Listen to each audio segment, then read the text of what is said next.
launch FanStream Sports. 3, 2, 1. Let's start. Hello, sports fans. Welcome to FanStream Sports. Nothing but pure sports. This is the JP Show. JP, it's so good to hear you back on the air. Stand by. Now, here's JP. Into another edition of the JP Peterson Show here on a hump day. Peter Blake is joining me today. We're going to talk some Bucks. We're going to talk some Bolts. We're going to talk some college football. We're going to talk AFC, NFC championship betting with Harry the Greek. Eric Erlinson's going to join us to break down where the Lightning are right now in their push for the playoffs. That'll be at 11:30. We'll talk some college football transfer portal, who did what. Who's set up for next season, and kind of all kinds of fun to talk about. We may even talk about transgender golfers, but I don't know. We'll see. We'll see if we have time for that. I just can't. We just lost 3 viewers when I said that. I'm kidding. Come back. The world we live in. The world we live in. Start up the show this morning, JP. Yeah. What's going on, buddy? I got so many jokes for this. It's not even funny. I mean, between drivers and putters, it's so easy. It writes itself. But yes. Anyway, welcome into the show as we're still in a little bit of mourning from the Bucks loss this past weekend. I know you are, Peter. It's a tough. It was, as I went back and watched the tape the last couple of days. Man, it's. When you get to that, far in the to the final 8, and you're playing a team like the Lions, who I think are a really, really good football team, and you in no way were the Bucks outclassed. They could have easily won that game multiple different ways, and that's a good thing. And what it tells you is a lot of these young players are better than we think, and that's good. That's really, really good news. When you can go toe to toe with a team like that I think has a really good chance to make it to the Super Bowl. And then you can also kind of look at the template that the Lions have put together, and it's very similar to where the Bucks are kind of this year. Scott Reynolds said that yesterday. I think it's a great point. The Bucks are kind of, could be the Lions next year. They're following a similar path, especially when you look at the quarterback position. Jared Goff, when they traded for him, was just supposed to be a placeholder until they found another quarterback. Right. And, Baker Mayfield was just supposed to be a 1-year gap until they drafted or developed another quarterback. And, all of a sudden, Jared Goff becomes probably a top 5 quarterback in this league. I think that's fair to say. And, Baker Mayfield is well on his way to establishing himself as that, that second tier of quarterbacks that can win a lot of football games and maybe even a Super Bowl if you surround him with enough talent. You have that upper echelon that kind of elevates their teams above everybody, above everybody else, the Patrick Mahomes, the Josh Allens of the world. And then you have kind of the next tier of guys that are good enough to be playoff quarterbacks and win games in the playoffs, with Baker's now done twice.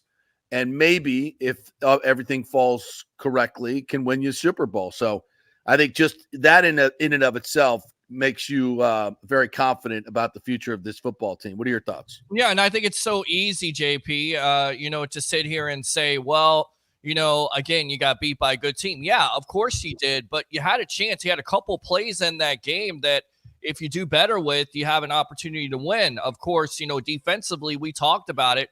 What would be the biggest key to the game? Not only the blitz getting there, but to get enough pressure on Jared Goff, and you weren't able to do that, and it looked a lot like the first matchup besides the Kalijah Kancey.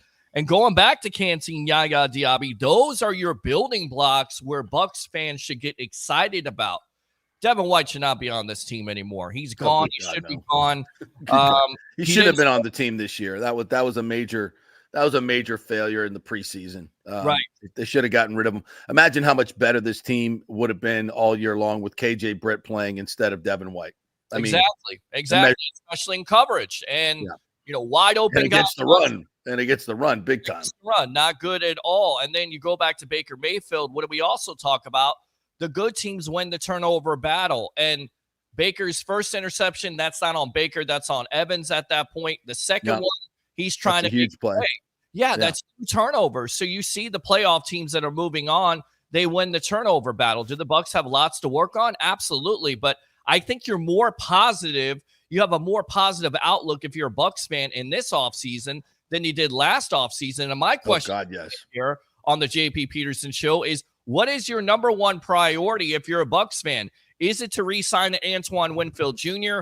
Is it to get Baker Mayfield re-signed? Is it Mike Evans? The phone lines are open. Wind me up. Here we go. Give them the number. Let's go. You guys tell us what do you think the Bucs could do? What's your offseason plan? Yeah, 727-255-0391. It's 727-255-0391. It's the JP Peterson Show. And I'll be interested to know, because it seems like the majority is Winfield Jr., but after Mike Evans' game against the Lions, that seems to also be one of the number one priorities. And a lot of people are concerned about that at the end of the day. I mean, you look at Kansas City struggles. What would Mike Evans look like in a Chiefs uniform? What about Stop. Well, I don't Houston Texans uniform. Houston Texans uniform. What about the Buffalo Bills? I mean, Gabe Davis could be a free agent. Does Mike Evans slide in there? I mean, Stephon Diggs, he doesn't seem like he's the same player. Mike Evans still playing at a high level. So is that your number one priority? Is it Baker Mayfield? Are you still buying Baker Mayfield? Because there's still some fans out there that hate the fact that he throws an interception to end the game. But shut up. I don't know what the guy can do. Honestly, I don't know what he can do at this point. I mean, when you're feeling pressure all day long, I get it. You're going to have those interceptions when there's pressure on you. And of course, you got to live to fight another day. I don't know what this guy could do to win over the fan base. $40 to $45 million. People saying, well, that's crazy to pay. That seems a little much. That seems a little much for Baker. Right. Yeah. You know, and the devil's in the details, obviously. You know, I have a laundry list of things I would do if I were Jason Light, but I know, and the salary cap, I think, is, you know, it's much more manageable this year, obviously, and they can do a lot of different things. So this list I have is I am respecting the salary cap. I think you can do all of these things if you are a little bit creative. Of course, the Bucs are very creative with their salary cap. There's a lot of different things they could do. Sure. Here's what I would do. Number one, you got to sign Baker Mayfield. Now, again, if Baker Mayfield, and I don't think he's going to do this. I don't think his agent, who is not one of these, you know, super agents in the NFL. He's a guy that doesn't have any other NFL quarterbacks. He is specific. Baker's his only NFL quarterback. I think you're not going to get a situation where you have an agent that whose number one priority is to get the biggest quarterback deal, because that's how agents are judged. And we're not in that game. And I think that's a good thing, because Baker will be able to control his agent and be able to get a deal that he wants. And I think Baker is very realistic about where he's been and what's ahead of him. And I think he would like to make this place home. And I think he would like a longer contract with probably less per annum, but more guaranteed money. And I think you can find a deal where I think both teams can be both. If I'm the Bucs, I want something where I can get out after 3 years without a huge penalty. But I'll sign up for 3 years of Baker Mayfield. No question about it. I like, and again, I think Jared Goff is a great comp here. I think he's a fantastic comp. Both were number one overall picks, right? Both were kind of cast off by their original franchise. And as Jared Goff has done, resurrected his career, and Baker Mayfield did the same thing this year. And, you know, you could sit there and look at all in the limitations that Baker has, and there are some, there's no question about it, but you can also look at the intangibles and the pluses. This guy has absolutely zero fear when it comes to, and great composure when it comes to game-winning drive. And you say, JP, look, he just threw that interception. That was not a good throw on second down with a minute 30 left. That's not where you want to go. But he's made so many throws like that, like the one to Godwin against Atlanta, like the one to the two to Evans. He made so many great throws. The touchdown to Evans is an absolute masterful skinny post, throw it up high, right off the break. I mean, that is just absolute virtuoso quarterback performance. And you know, everybody wants their quarterback to be perfect. It doesn't work that way. And Barnes made a hell of a play on that. He made a hell of a, for a linebacker to make that catch. That's a hell of a play. So let's acknowledge that, number one. You know, but he got a little too aggressive there. He'll be the first one to tell you that in that situation. But you got to be aggressive maybe not on second down, maybe on third and fourth down. You're a little bit more aggressive. I think you check it down right there and live to fight another day, or dirt the ball. But that being said, you got to look at the overall performance for the season. And, over 30 touchdown passes, including the playoffs, only 10 or 12 picks. That's not horrible. And it's pretty damn good, actually. I'll take that every time. And he plays well on the road. He is not affected by the road. The loud experience, played very well. And he's played well in the playoffs. I think he played well in both of these games. One of those interceptions is not on him. And that's a huge play. Evans catches that ball. The Bucs are in the scoring zone. They're going to, and early on in the game, it's a totally different game. And you give up 3 there. Defense did a nice job.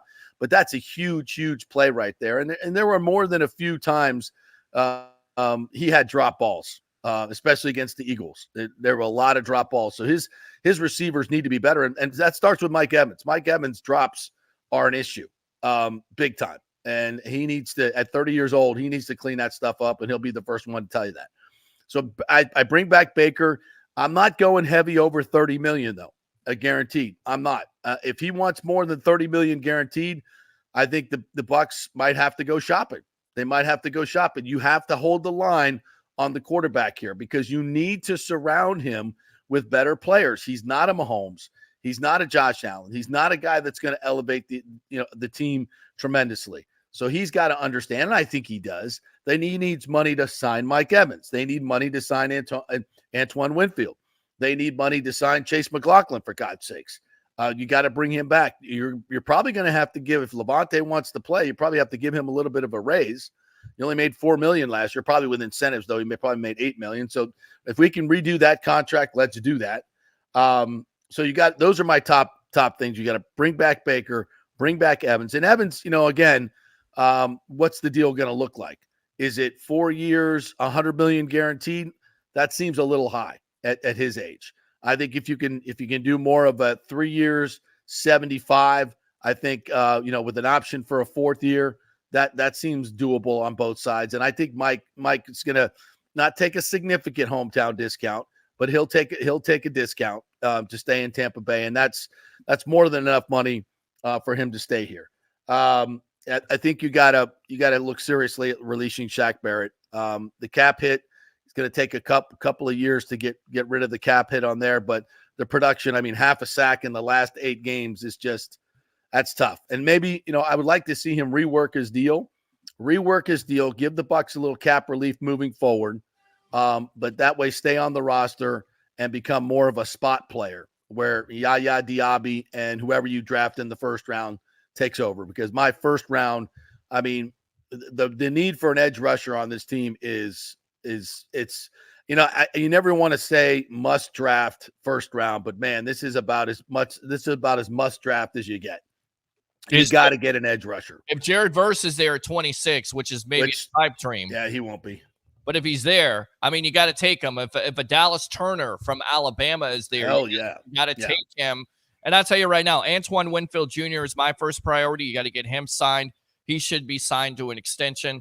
You got to get Baker signed. You got to get Mike Evans signed, in my opinion. Devin White is gone.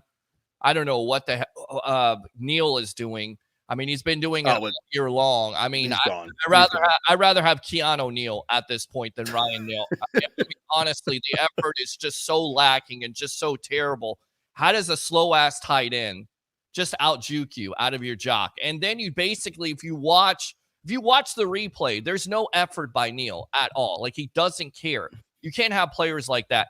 Shaq Barrett, for me, you restructure his deal. Because I still think he's coming off that injury. You give him the benefit of the doubt. I think you're going to have a lot more money than people think because they have $47 million. The cap goes up every year. You're in a better cap situation. And what Mike Greenberg and Jason Licht do in the offseason, they're wizards over there. They know exactly what they're doing. You know what the biggest bit of news that was great for Bucs fans? Mike Greenberg did not get the GM job with the Carolina Panthers because that would have been a major loss, especially for the capologist people out there. But those are my priorities. Winfield Jr., Baker, Mike Evans, and then the best linebacker on this team still, JP, Levante David has to be in a Bucs uniform somehow, some way. And I think you could do that by restructuring Chris Godwin.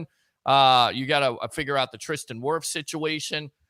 Lots of decisions by this administration, but I have faith that they'll be able to pull it off here in this offseason. I think you got a little time with Wirfs, at least one more year. So Not a huge priority. I mean, obviously you got to sign him long term. I mean, Sure. no way he's leaving. Couple other things. I got to get a new center, and I'm probably going to want to do that in free agency. I haven't looked at the free agent list, but I definitely want to get a new center. Hainsey is just too light. He's not very athletic. It's not his natural position. I just, great dude, great guy, gives great effort, super effort.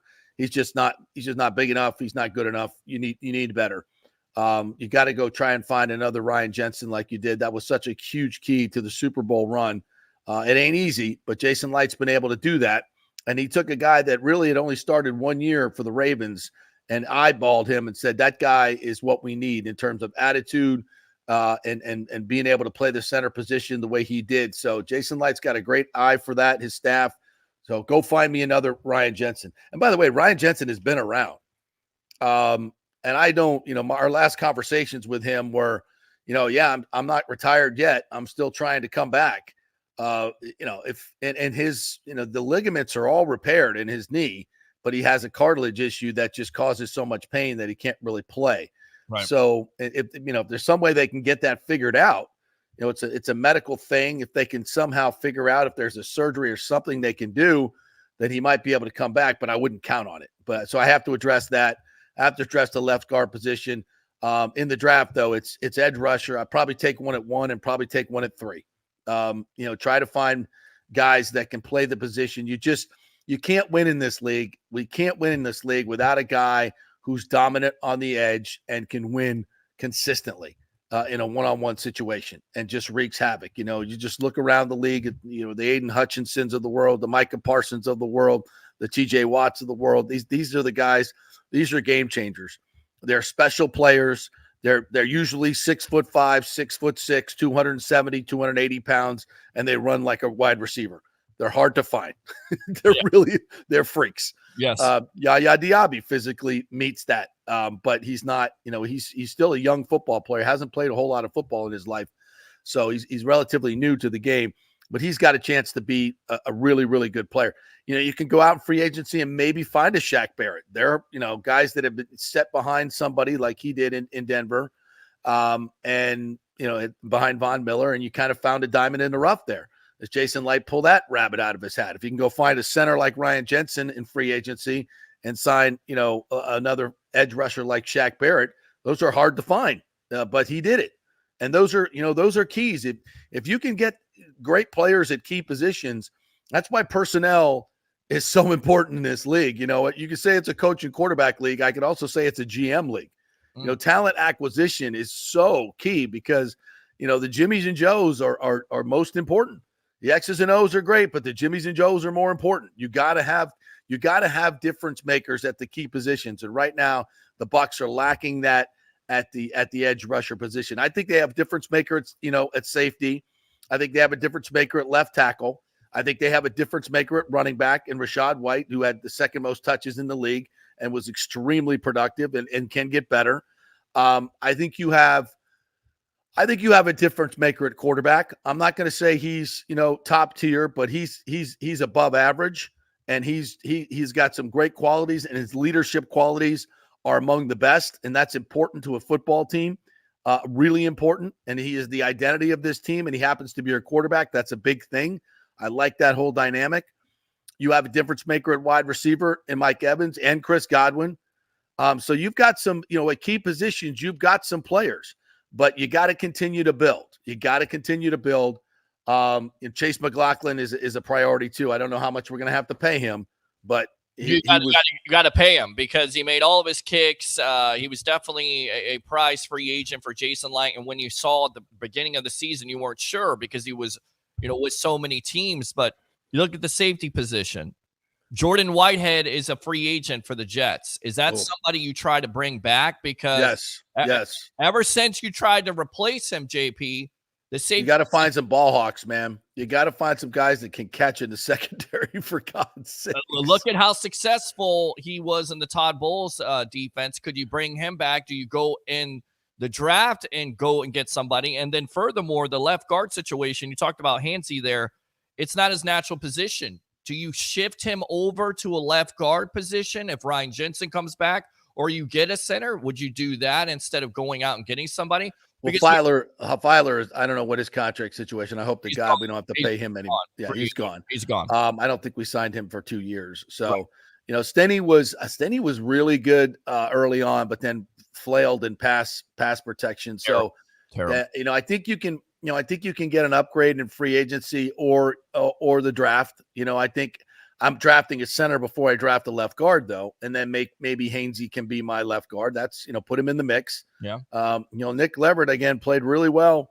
He played above average when he started 2 years ago. I don't know why he fell off, but maybe you can find a guy in that position. Go left guards. I don't think you're going to go out and draft a Pro Bowler at that position, but all starting positions are important, but I think center's a much more important position. And when somebody mentioned, Canales, K-Dub thinks he has a gut feeling Canales is going to the Panthers. Listen, if he does, everybody loves Dave Canales, but let's tap the brakes. The offense, I think, was 20th in scoring. Wasn't like it was a top 5 offense. He's not Sean McVay. So let's, we love him. Did a great job in his first year. I think he's going to do a great job moving forward. But if we lose him, I think you stick with this offense for continuity's sake. Thad Lewis is an up-and-coming offensive coordinator, quarterback coach. He's already well known to Baker Mayfield. The staff loves him. The players love him. Continuity is king, especially on offense. You stick with the same offense. You take the Dave Canales playbook and you go on with Thad Lewis. It's a hit, but I don't. It remains to be seen. The continuity to me outweighs the loss of Canales. I think you still continue to build in year 2. So I think the Bucs are in great position. I think they're in great position to continue to build. They're still a bit away, but have a great draft. Get these other players for the last 2 years. Logan Hall got better this year. Continue that. We need him to continue to get better. JTS is done. That was a whiff. We're moving on. Clyde Chansey was a huge hit. That kid's going to be a great player. You just can't. I wouldn't play him on goal line. I think we need to reevaluate that on the 4th down. You double team him in a goal line situation where splits are smaller, and he can't split the double team. That wasn't a smart play by the Buccaneers to have him in there on goal line. We asked for phone calls. What's your name? Where are you calling from? You're on the JP Peterson Show. Hey, good morning, guys. It's Buck's Basement. What's up, Buck's Basement? How are you, brother? Well, if we lose Canales, we might as well be going to the basement. Oh, stop it. Well, let me ask you. Stop it. Throw this out there because this kind of goes back in history here. If you feel like Canales is going to Carolina as the next head coach, if you're the Glazers and you're Jason Light, do you go to Canales?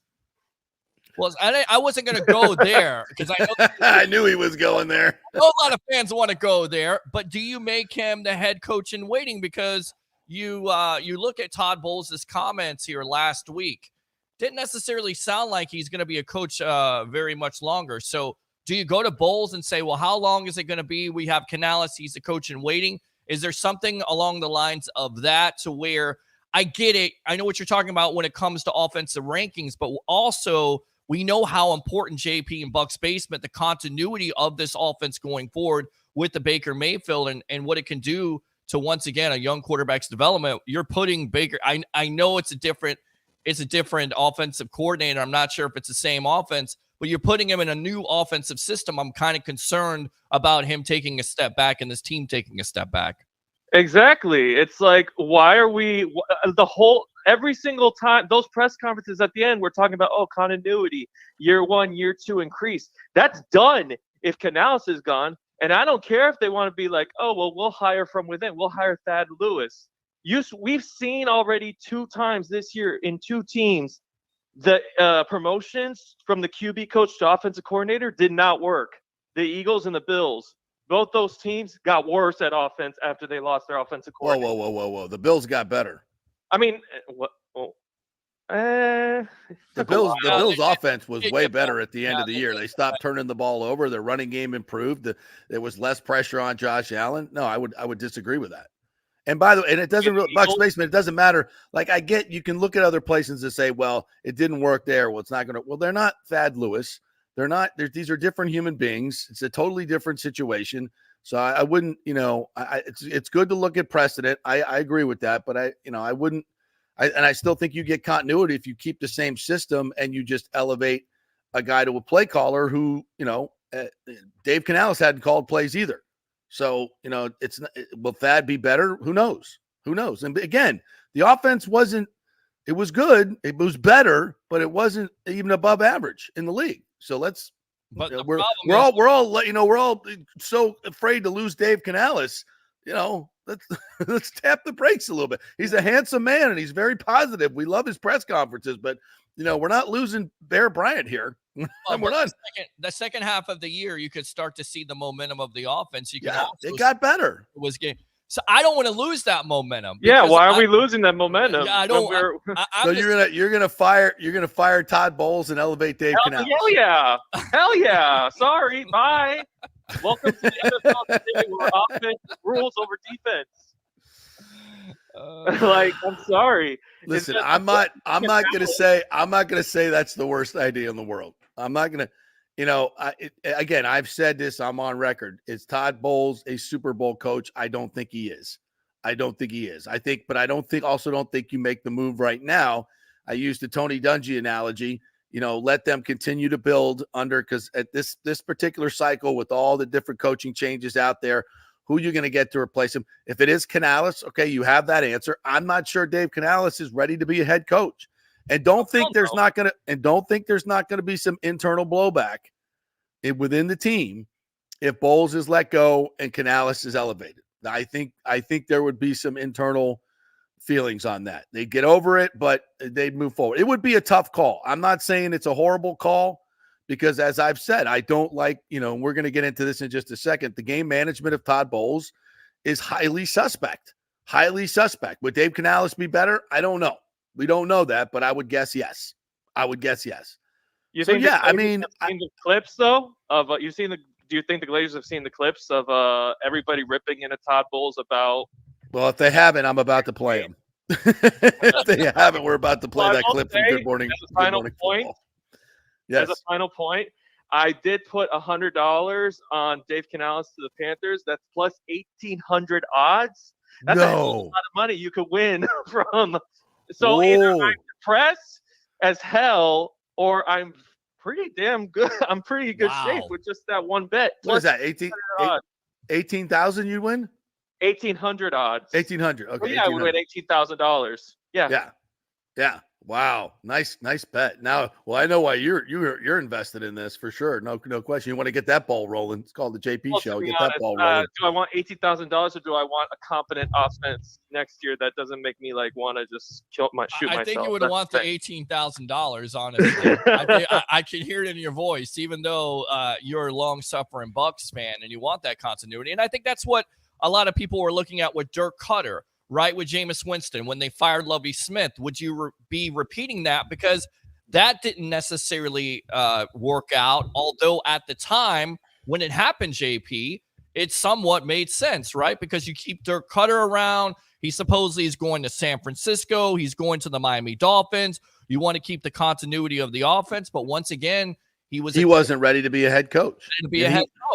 And well, I'm going to say ready. He was 56 years old. Yeah. But you want to talk about a dude that completely changed his stripes when he became a head coach, Dirk Cutter.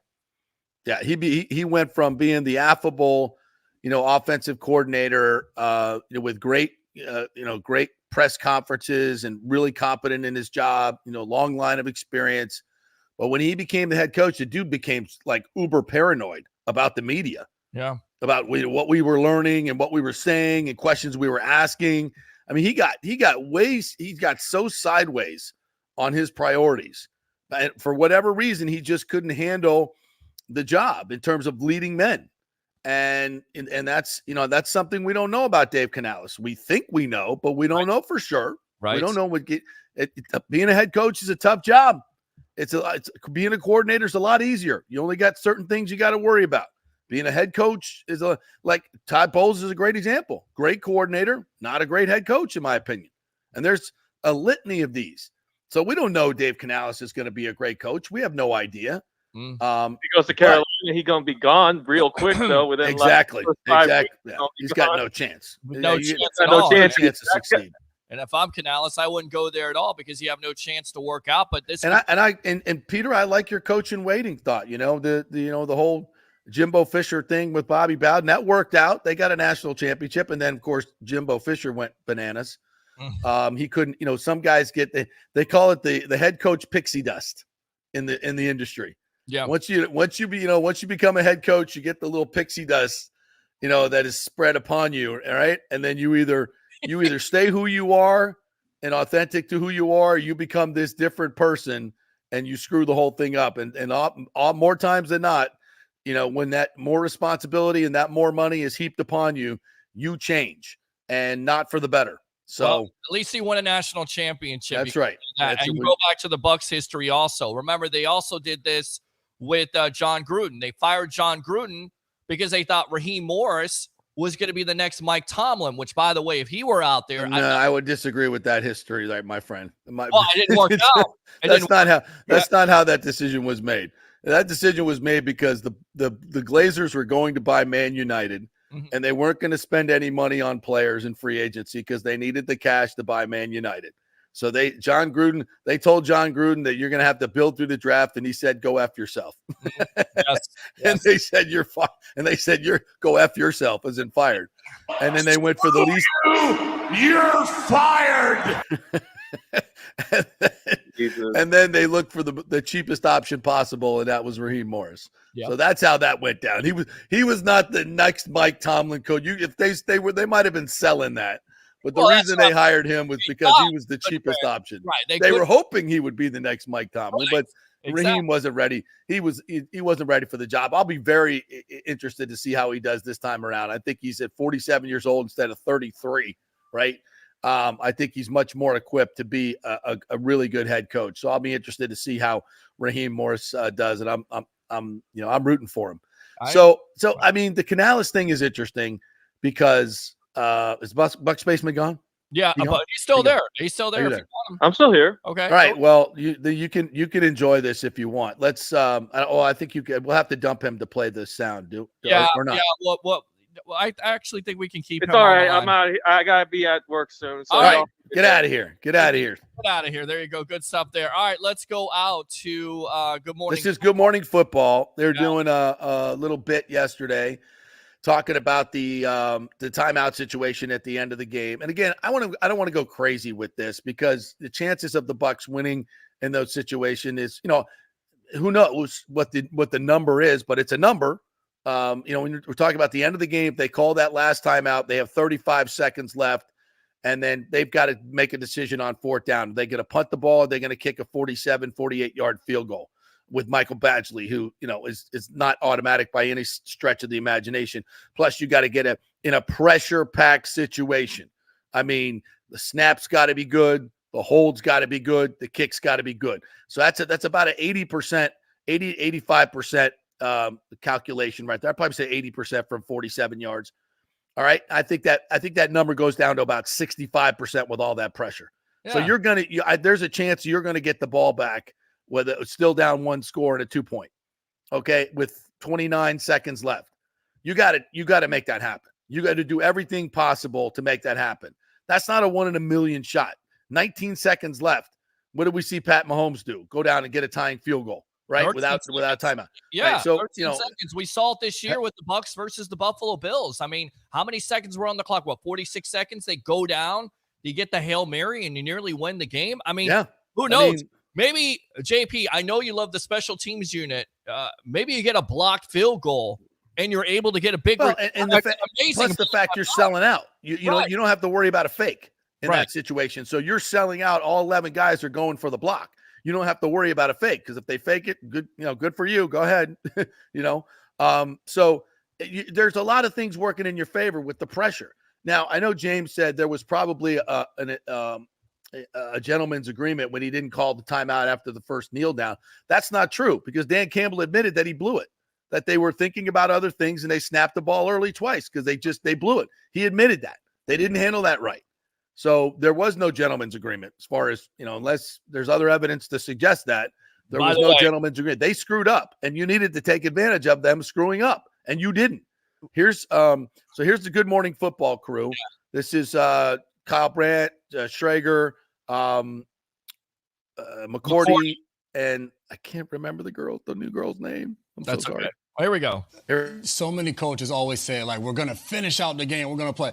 There was still time left. I will say, the fact that Todd Bowles didn't call timeout after the first kneel down for Dan Campbell and the Lions, you could be looking at it as, all right, well, he's not going to use the timeout. So now there's no second thought into, all right, let's run it, play clock all the way down. If he calls timeout after the first time, but to Bowles' credit, if you don't do that and they give you that opportunity, you have to take advantage of it because now you force decisions for Dan Campbell. You just said a 47-yard field goal. Do we go for a 47-yard field goal and risk the chance of it being blocked and possibly returned, or just missing the kick and now giving them great field position to be able to go down there, score, get the two-point conversion, and go into overtime? For Bowles, you have to at least give your team that chance when they don't do you when they do you a favor and snap the ball early. Now, I'm not saying my guy Greg Schiano when he was with Tampa Bay, I'm not saying you have to, on the kneel down, go all out and be going for the ball. That's a different level, but I still need to see a little bit more fight from the Bucs. Game probably over, probability-wise, they're probably not going to win, but there's time left on the clock. Yeah, listen, I've never been more out on one of these topics. This is ludicrous. Either he completely messed up and just lost track of things, which is incompetent, or there really was some sort of intangible gentleman's agreement with Dan Campbell and they have a past and everything, which is, that's not football. Like, that's not what you do. I don't even want to hear the word probability or likelihood. From my last dying breath, here, let's get to the football of it, all right? They either punt or they do kick a field goal and they miss. I don't think Michael Badgley's going to the Hall of Fame as a kicker yet. Off the upright, bang. You got a few seconds. They haven't guarded Mike Evans all day. You got probably two plays. You hit a 20-yarder to Evans, and then you got a strong-arm Baker Mayfield who's at the worst is going to chuck one in the end zone. But then you're like, yeah, but then you'd have to make the two. So maybe they make the two. We'll never know. Yeah. It's the playoffs. Your whole team this year was about never say die and keep fighting to the last breath. Baker Mayfield's whole life has been about that. Either he completely blew it or has a really cockamamie excuse about a gentleman's agreement. It's nonsense. I think Bucs fans should be pissed off. Also out, 3 for 3 on the out. Did he not get the script from the NFL in advance, knowing that Tyler Bass is going to miss a 44-yarder? I mean, it's just 3 yards longer. Like, easily could miss it, easily could reset the field position.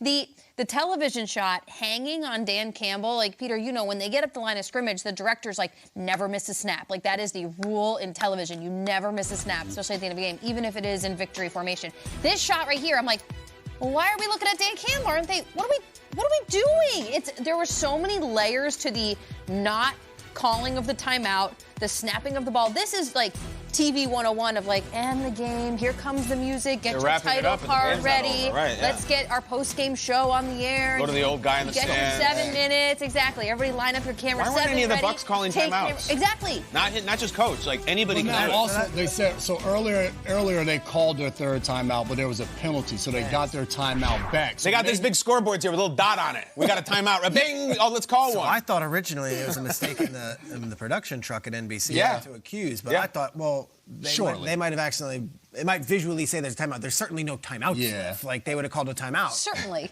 I was wrong. The NBC truck was nails. They were right. They had it right. Now, here's the other thing.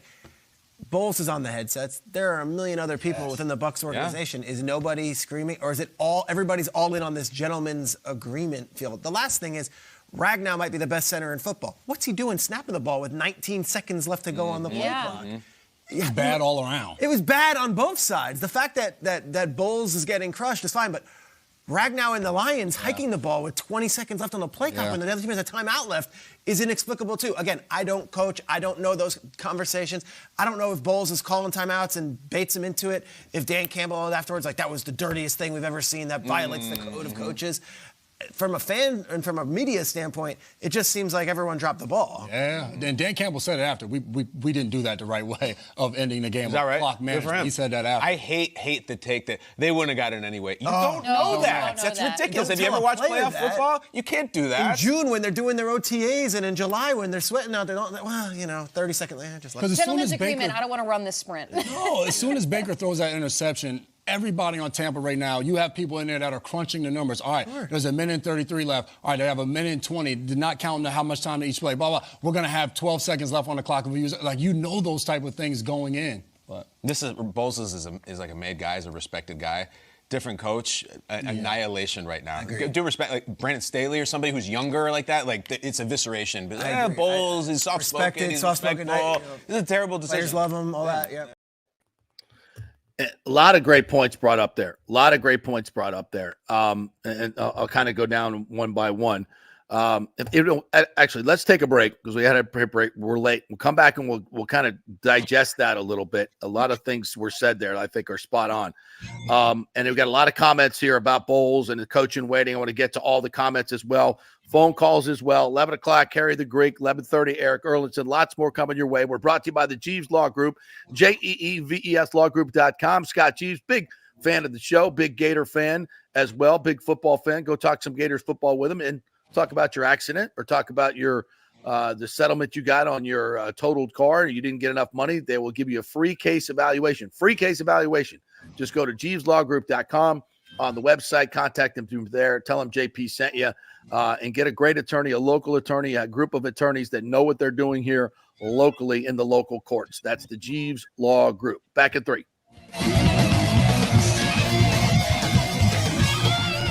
JP here from my friends at your local Synovus Bank, and I do mean friends, and I do mean local. One of the local managers in Tampa is John Acosta, big fan of the show, and I've known him for over 40 years. He's been in local banking since 1983. You talk about developing relationships. You don't stick around for that long unless you're doing things the right way and have a great reputation, and that's the focus company-wide at Synovus. Big enough to handle any complex international transaction, but small enough to answer the phone when you have an urgent question about your business or personal account.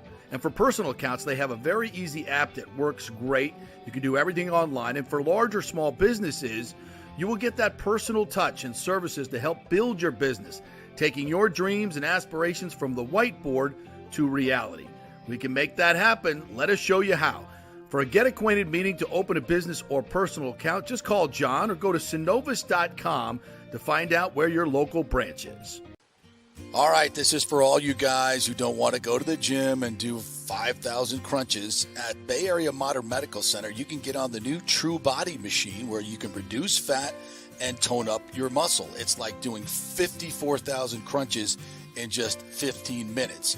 Define your body as you see fit. True Body offers personalized muscle stimulation that delivers the equivalent of those 54,000 crunches in just 15 minutes. Just get in touch with them at Bay Area Modern Medical Center, BAMMC.com. Chris Lugo and the team over there will set you up on True Body and get amazing results. Non-invasive with comfortable and little to no pain and zero downtime. You can isolate and target those areas that you want to improve and treat multiple areas simultaneously. It's an amazing machine, so check it out at Bay Area Modern Medical Center, BAMMC.com. JP here for the Geddes Gordon Real Estate Group and our good friend Jane Geddes. Folks, simply put, there is nobody like Jane. Jane is a former LPGA two-time major championship winner. She was also vice president of talent relations at WWE. She also has a law degree from Stetson, so if Jane can drain a 10-footer to win the U.S. Open and stare down Hulk Hogan in the boardroom, you want Jane on your real estate team to not only negotiate the best deal, but find you the perfect home or investment property. And when you work with the Geddes Gordon Group, you become part of the real estate family and get concierge services that include expertly staging, marketing, and preparing your home for sale. Advice on golf properties. Hey, you might even get some golf tips. Many of their clients become friends long after the sale or purchase is completed. It's all part of the deal. So if you're looking for that perfect home or investment property or trying to get top dollar for your home, go with Jane Geddes and the Geddes Gordon Group because there's nobody like Jane. Call 813-485-6808 or go to GeddesGordon.kw.com. That's GEDDES Gordon.kw.com or call 813-485-6808. Let's go. Right now. Back to the show on FanStream Sports. All right, welcome back to the JP Peterson Show, brought to you by the great folks at Bay Area Modern Medical Center, BAMMC.com.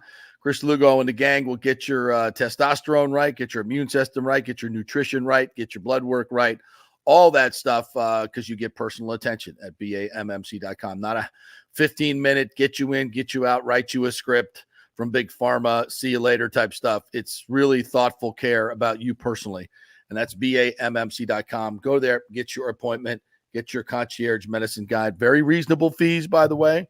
Well worth it when you're talking about getting people that can save your life and really care about what's going on. Yeah. BAMMC.com. I'm definitely getting over there because I got my health insurance right. Thank you very much, JP. And now I'm going over there to get checked out, get my health checked out, get my blood.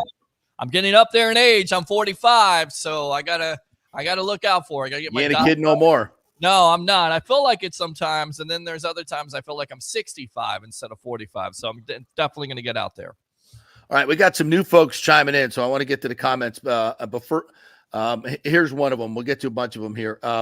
Edward Gross, welcome in. I haven't seen you before, so thank you so much for joining us on the show here and contributing. Yes. He said, I'm sorry. Let me put this one up. It's a long one.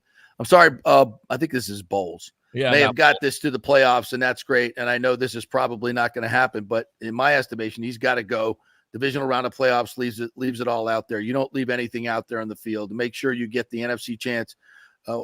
What do you make it, or you call that time? Make it or I'm out. There's no excuse for that kind of thing right there, other than incompetence. He's an incompetent head coach, and he needs to be replaced. I'm sorry. I agree. Listen, it's not like he hasn't had issues with timeouts. Correct. Right. This is not something new, a one-time thing.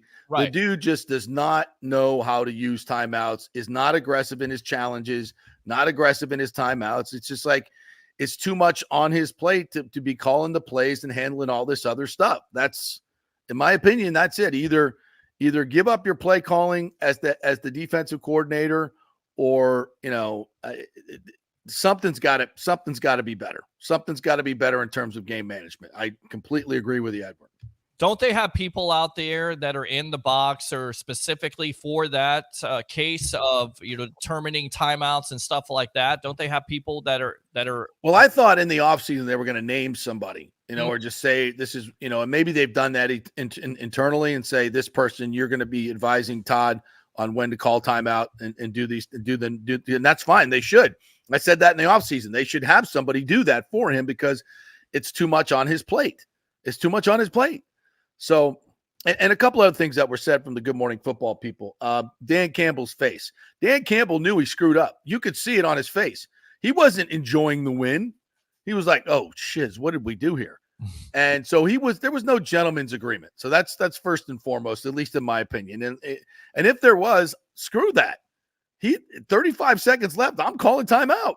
Right. You can't leave a timeout on the board, for God's sakes. Do you get how many times has he done that this year? JP, do you get an extra bonus? Does Todd Bowles get a bonus that we don't know about for keeping timeouts on the board? Because and this is the frustrating thing about Bowles. I mean, you could talk about what he's done with the defense. You could talk about how the team still plays for him. But how many times before halftime have we seen him keep his timeouts? Does he get an extra bonus? That's all I want to know, because we continue to see that, and that adds the fuel to the fire for a lot of fans saying we want to let him go. And Kyle Brandt's point that, Todd Bowles is kind of a made man, make of that what you will, an experienced coach. And if it were someone like Brandon Staley, he would be getting eviscerated. I agree with that. I agree with that. How he and Good Morning Football did eviscerate him on this, and they should have. And it's independent of who you are as a human being. We love Todd Bowles, but that's coaching incompetence. Yeah. You can't sit there and tell your players to fight to the end, and you don't even call timeout at the end when there's 35 seconds left. You got to force them to make a kick or do something. I mean, that's crazy business. And if they choose not to kick a field goal and want to punt, you don't have to guard the gunners. By the way, that was another thing. There were two times in this game where, and late in the third quarter, fourth quarter, where Detroit didn't guard David Moore as a gunner.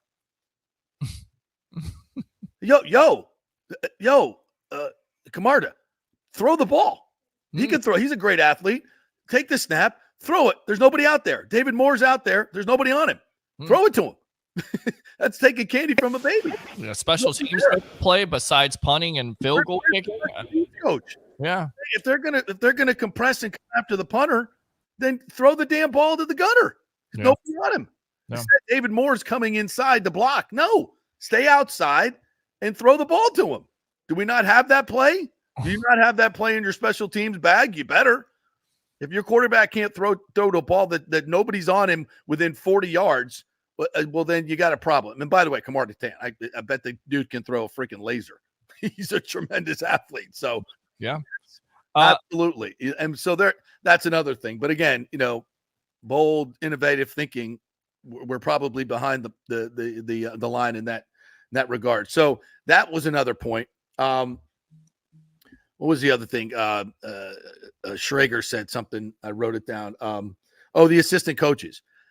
There's a chance. I don't know this for a fact, but there's a chance that usually in these kneel down situations, when the math all works out, right, the assistant coaches leave early. I see it all the time because we leave early. The game's not over. They're kneeling down. The assistant coaches are already getting in the elevator and they're going down because they want to beat the crowd, get down to the locker room so they don't get, so that happens a lot. Did that happen in this case? If it did, again, coaching malfeasance. Game's not over.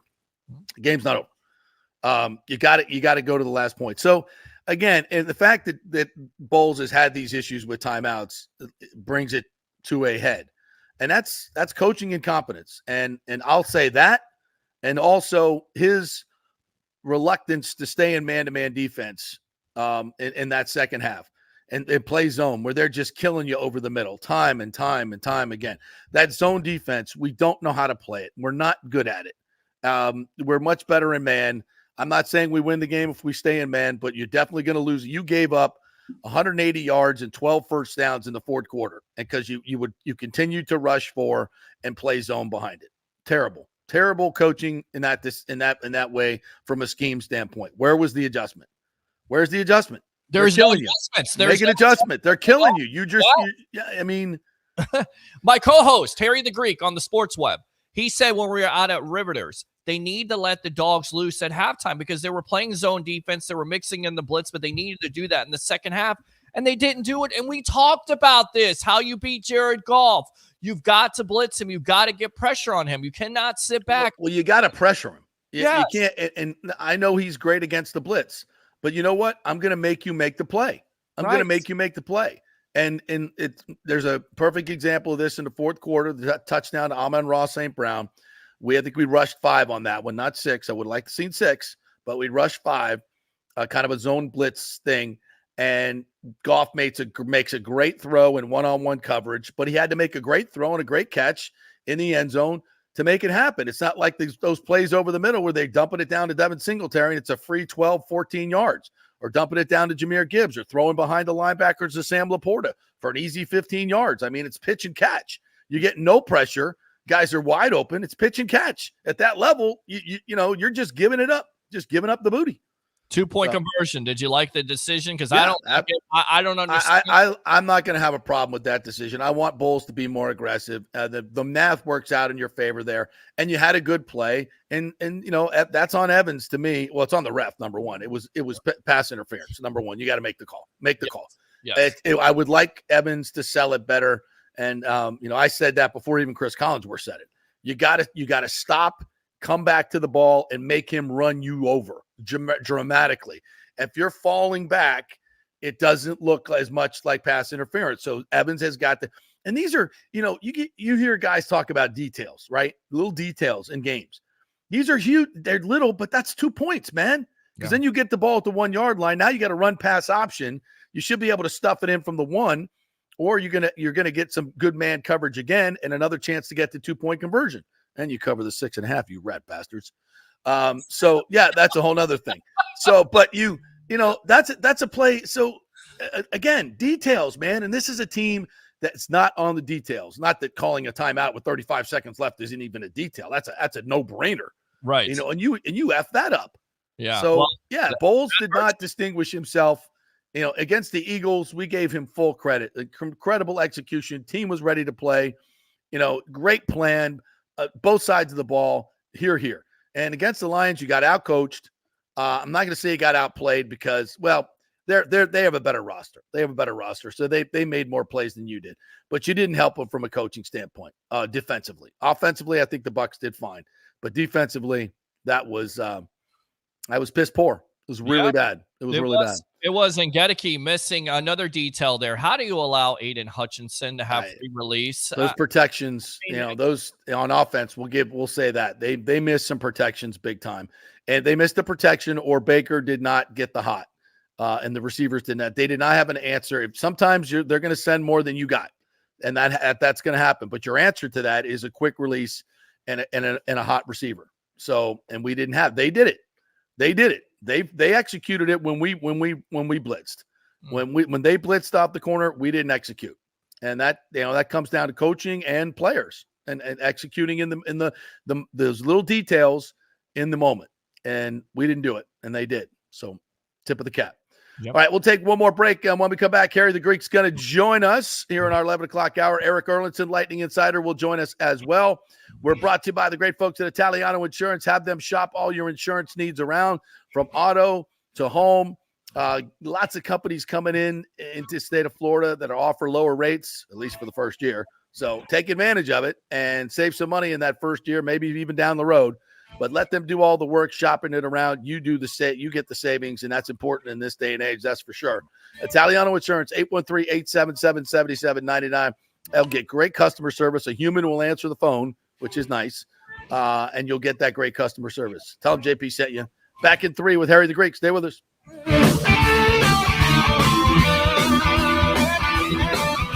Here for the Jeeves Law Group, Jeeves. Call for a free case evaluation, 888-9-JEEVES. That's 888-9-JEEVES. We're local, we're trusted. The law firm brings over 80 years of combined legal experience focusing on clients in Tampa Bay, the state of Florida, and national class action cases. If you're injured, get that free case evaluation, no cost to you. The Jeeves Law Group's focus is on auto, truck, and motorcycle accidents, as well as class action and consumer protection law. Scott Jeeves is a board-certified civil trial lawyer and a certified circuit court mediator practicing in the Tampa Bay area for over 30 years. You hear him on the show all the time. Great guy, big Gator fan, and great for the community. The Jeeves Law Group is a highly skilled team with years of experience that will apply their skills, expertise, and knowledge to assist individuals who have been in an accident with compensation for damages, lost wages, medical expenses, pain and suffering, and property damage. Get that free case evaluation, 888-9-JEEVES. That's 888-9-JEEVES. JP here for my good friends at Italiano Insurance, and they did it again. Once again, Italiano Insurance stepping up with the best customer service. I was in a bind. My old insurance company, my auto insurance, jacked up my rates, so I called Charity at Italiano Insurance, and she stayed till 9:30 at night until she got my insurance done. And guess what? She searched all these companies for me. I didn't do the work. She did. Saved me $1,000 on my annual premium. $1,000, folks. That's real money. And that's what you get at Italiano Insurance. Great customer service. And here's another note for you, by the way, with hurricane season up. 40% of people in Florida are underinsured. That means if you have something happen during a hurricane and you need replacement costs, you're going to get 40% less than you deserve. Can't let that happen. Call the folks at Italiano Insurance and get them to help you out in both those regards. They will save you money and keep you insured properly. That's 813-877-7799. Great folks in the community, been doing it for over 60 years. Italiano Insurance, 813-877-7799. Start the new year with a new diamond from the Gold and Diamond Source. It's still engagement season. Where better to get that special ring than the Gold and Diamond Source? Of course, I just got mine there. I'm engaged. You should do the same thing. Let's go. Gold and Diamond Source has the largest selection of engagement rings in the country. A literal jewelry superstore with 30 times the inventory of any normal jeweler. And if you have a loved one or a special person in your life who has a birthday this month, maybe you have an anniversary coming up, you can get 15% off the January birthstone, which is garnet, as in garnet and gold for all your Seminoles. Celebrate that mythical national championship. And it's the Gold and Diamond Source's 40th anniversary. For the past 40 years, they have taken pride in offering only natural diamonds formed over billions of years from the Earth's incredible forces. And gold prices are at an all-time high. Now's your chance to turn your jewelry box into a cash machine. It's the perfect time to trade in your broken or unworn pieces for something new and stunning. It's the Gold and Diamond Source, 3800 Ulmerton Road, always online at thegoldendiamondsource.com. Let's go. Right now. Back to the show on FanStream Sports. All right, welcome back to the JP Peterson Show, brought to you by Synovus Bank, the big bank with the local feel. Head on in there and tell them JP Peterson sent you. My good friend John Acosta, big fan of the show. Been in local banking since 1983. Those are the kind of folks they have over there at Synovus Bank. They know the local landscape. They know a lot of local businesses. They know how things work here locally. And, of course, they're just like your neighborhood bank. So it's an old-time feel at Synovus Bank, the big bank with the local bank feel. Go to synovus.com, find a branch near you, and tell them JP sent you. All right, let's bring in our good friend Harry the Greek. I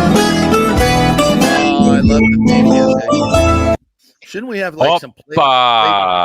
Shouldn't we have some plates crashing in the background and breaking? Oh, just say it with me, JP. Opa. Opa. There you go. Can't do it without plates crashing. Yeah. How you doing, JP? Peter? I'm good, man. How are you? Doing pretty good, man. It's good to be the Greeks. I'll tell you How what. was, it's how it's was a lot your of fun. football season?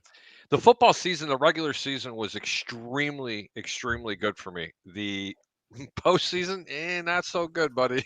Yeah. I mean, Hold on. it's been a little tough.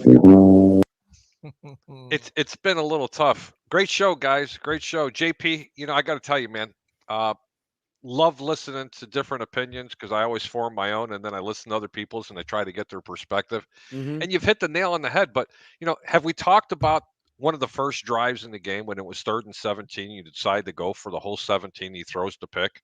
I mean, at that point, you're trying to play a field position game. Why aren't you just dumping it down and getting your big blockers out there to try to get 8 or 9 yards or 10 yards and then punt it deep? Because that's when it kind of put them behind. I'd love your thoughts on that, and then I want to talk to you about a few. You're talking about the first pick? Yep. I mean, how do you get mad? It's 3rd and 17. He hit him in the freaking hands. Catch the freaking ball. Sometimes it's not about strategy. It's about players. You got to make a play, Good Baker, point. and listen, if the guy's open and you're getting 17 and I got a throwing lane and I hit him right in the hands, where's the strategy problem? I just thought it was poor execution, but a very bad play call, in my opinion. I think at that point, 3rd and 17, the likelihood of getting that first down, pin them deep, send your dogs out there. Lions secondary is bad, and if they're playing the cover 2. Especially against a smaller safety, and I got Evans crossing his face. That's a high. I don't want to say it's high percentage, but it's a good percentage throw in that situation. You make the throw. Listen, you call the play, you make the throw, and it's there. And Evans, for all Mike's numbers, crazy numbers, he at times he has issues adjusting to the ball. He doesn't get a lot of yak.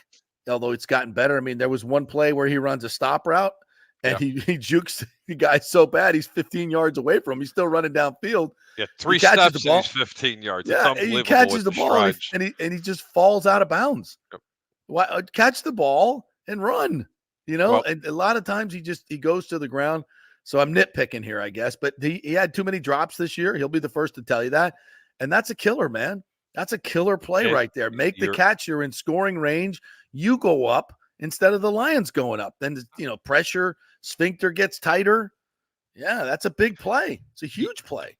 Great point. But I'll tell you what, I was standing on a soapbox. Forget the soapbox. I was on top of a mountaintop screaming before the game started. And I was very unpopular with this opinion. I said the Buccaneers should change it up a little bit, especially after watching the game film on Detroit versus the Rams. And the Rams employed a scheme defensively that you're not a fan of, that bend, but don't break, play that zone. And I'll tell you what, Detroit struggled with it. And I'm sitting there going, they don't need to blitz as much in the first half. And you know what? Tampa didn't. That's why that game was that's why the game was tied 10-10. At that point, coaching should have took over and said, hey, if we see this offensively, we need to make these adjustments on defense, and they didn't. I did say to set the dogs loose, turn them loose, and let's go. Because Tampa is one of the best teams in football to play man coverage with safety help over the top, who shadow left and right, or taking an outside linebacker. What they were doing in the first half was exactly how the Rams played the Lions. This is a copycat league, man. They could have beaten the Detroit Lions, and the Buccaneers should be the team, in my opinion, going out to the San Francisco 49ers. You're right. They weren't a better team. They got out-coached in this game. They did. And that's very indicative of what happened at the last part of the game without calling the timeouts, the whole 9 yards. But I'm still going to stand to my guns.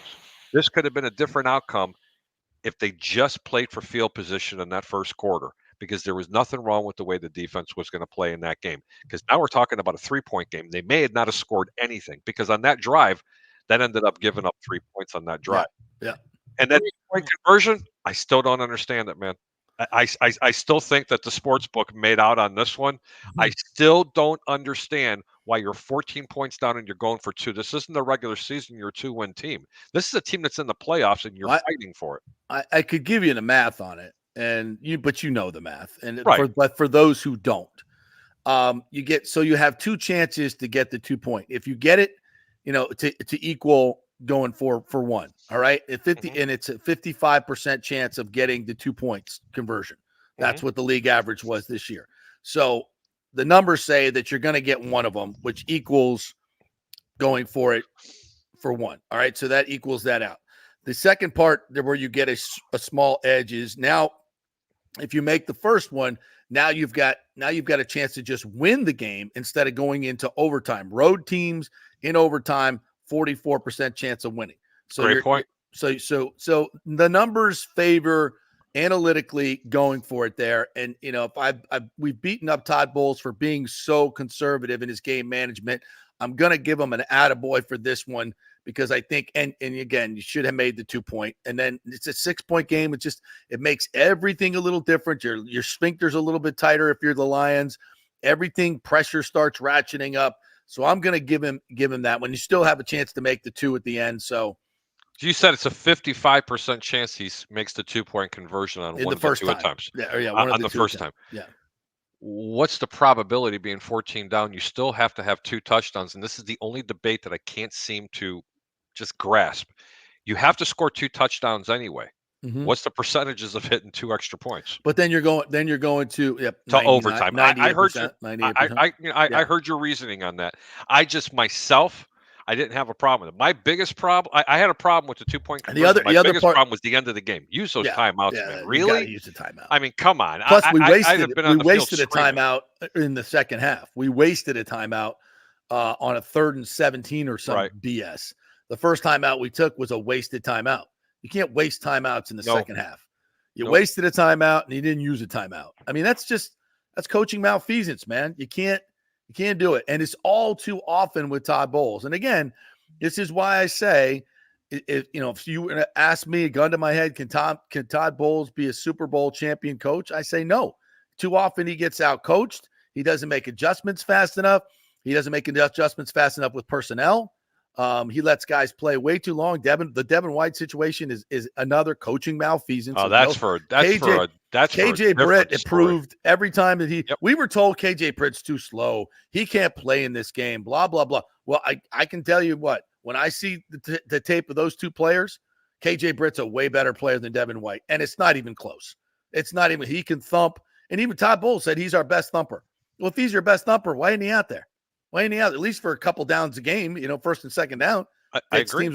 It's crazy. So and that defense, defense in the first half, JP, they ran that to perfection. I was sitting right next to Peter. We're over at the bar over in Tampa. Was that Riveters? Riveters, yeah, whatever it was called. But anyway, I says, okay, this is perfect. He's like, oh my God, they're giving up too many yards. And I was like, just trust the process. And then they went into the man with the safety over the top. It confused Jared Goff. Let me tell you something. This offense for Detroit could be had. Okay, you just have to confuse the quarterback. But you can say that about any quarterback in the National Football League. Pressure, but man. Somehow. But they give them everything in front of them. They kept everything in front of them, and then at the right opportunistic times, they did send the blitz, and they were getting pressure, and they threw into some really bad coverages, and they got the 3 and outs that they were looking for. Hence the reason being 10-10. Why weren't the adjustments made? You have to know that Detroit's going to come back with adjustments. They showed the same exact look in the second half, and then they were predictable when they were going to sneak the safety up into the box. They were predictable when they were bringing the extra linebacker up to the line of scrimmage. They weren't sending the corners in. Nope. I mean, They knew exactly where to attack the Buccaneer offense. My question is, great coaching. Why didn't they get it from the defensive side of it? This was a game that could have been and should have been won by the Tampa Bay Buccaneers. I'm not saying it because I'm trying to be a homer. They were a 6.5-point underdog, and this was one of the best locks of the year on the money line. And I mean, I can't tell you the I can see dollar where you amount. had your money now. Ooh, You were on big the money time. line, the Big Bucs time. money line. Because there was something that I seen in the original. If you ask Peter asked me off air, and he goes, I "What do you agree. like?" The week when they were going into that round, before I could watch it, I was like, "Boy, I love Detroit in this game." And boy, once I started really watching what was going on in that Ram game, and then comparing how Tampa plays defense, I was like, completely changed my analogy. And I was like, "Hey guys, this is a money line play. This is where you can get plus 2-1, 2.5-1 on your money. This is not a joke. This team has a legitimate chance to win this game, and I still stand by it. Not like the time when I got my ass handed to me against Philadelphia in round 1. Okay, I mean let's not go that route, JP. I don't need to be reminded of that. That was a coin flip game, I thought, but as well. And I picked the Eagles to win by a field goal, so I was with you on that. But listen, and that's the thing about this Bucs team; they were so wildly unpredictable. 4 wins. That's all they were supposed to get. Remember? Yeah, and look, hey, and you go look at you look at who they beat and when they beat them. You're like, okay, they got the most out of this season. They squeezed the most, and Todd Bowles deserves credit for that. Absolutely. But again, there's a difference between a coach that can get you to the playoffs and a coach that can win a Super Bowl. To me, a coach that can win a Super Bowl is consistently out coaching the other team. You can't say that about Todd Bowles and his staff. You can't. A team that is consistently better prepared and shows up ready to play. That's not what I see from this Bucs team. It's way too inconsistent. A team, it just, you could go on and on about things that are not consistent, and consistency wins in this league. And it's just not something. So you say, well, JP, why do you keep Todd Bowles? Because of the situation.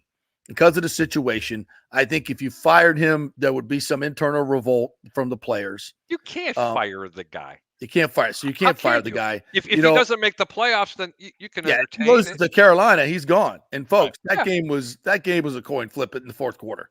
So, so to say that, there's no way he's not even close to getting fired. Well, that's wrong. Because I'm telling you, if he lost the Carolina game, the Glazers were making a change. I'm telling you. May I be the chef of the poo-poo soup for a second? Sure. Because I like to stir the pot sometimes. Let's do it.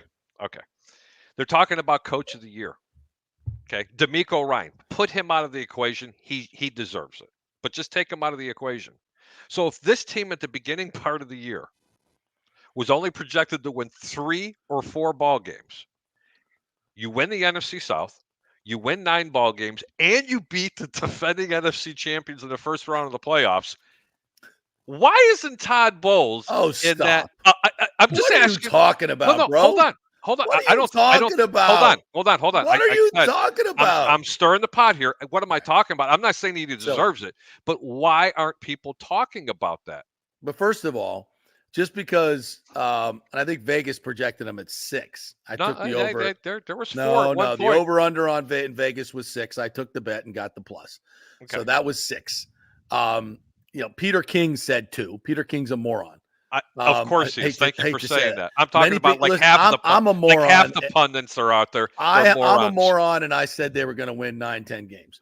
The 8, 9, 10 games. I was in the 8, 9, 10. I said 2's a joke from the very beginning. If you're saying 2, you're the idiot that's going, oh, they don't have Tom Brady and they only won 8 last year. So Baker Mayfield sucks. That's I want to save that clip.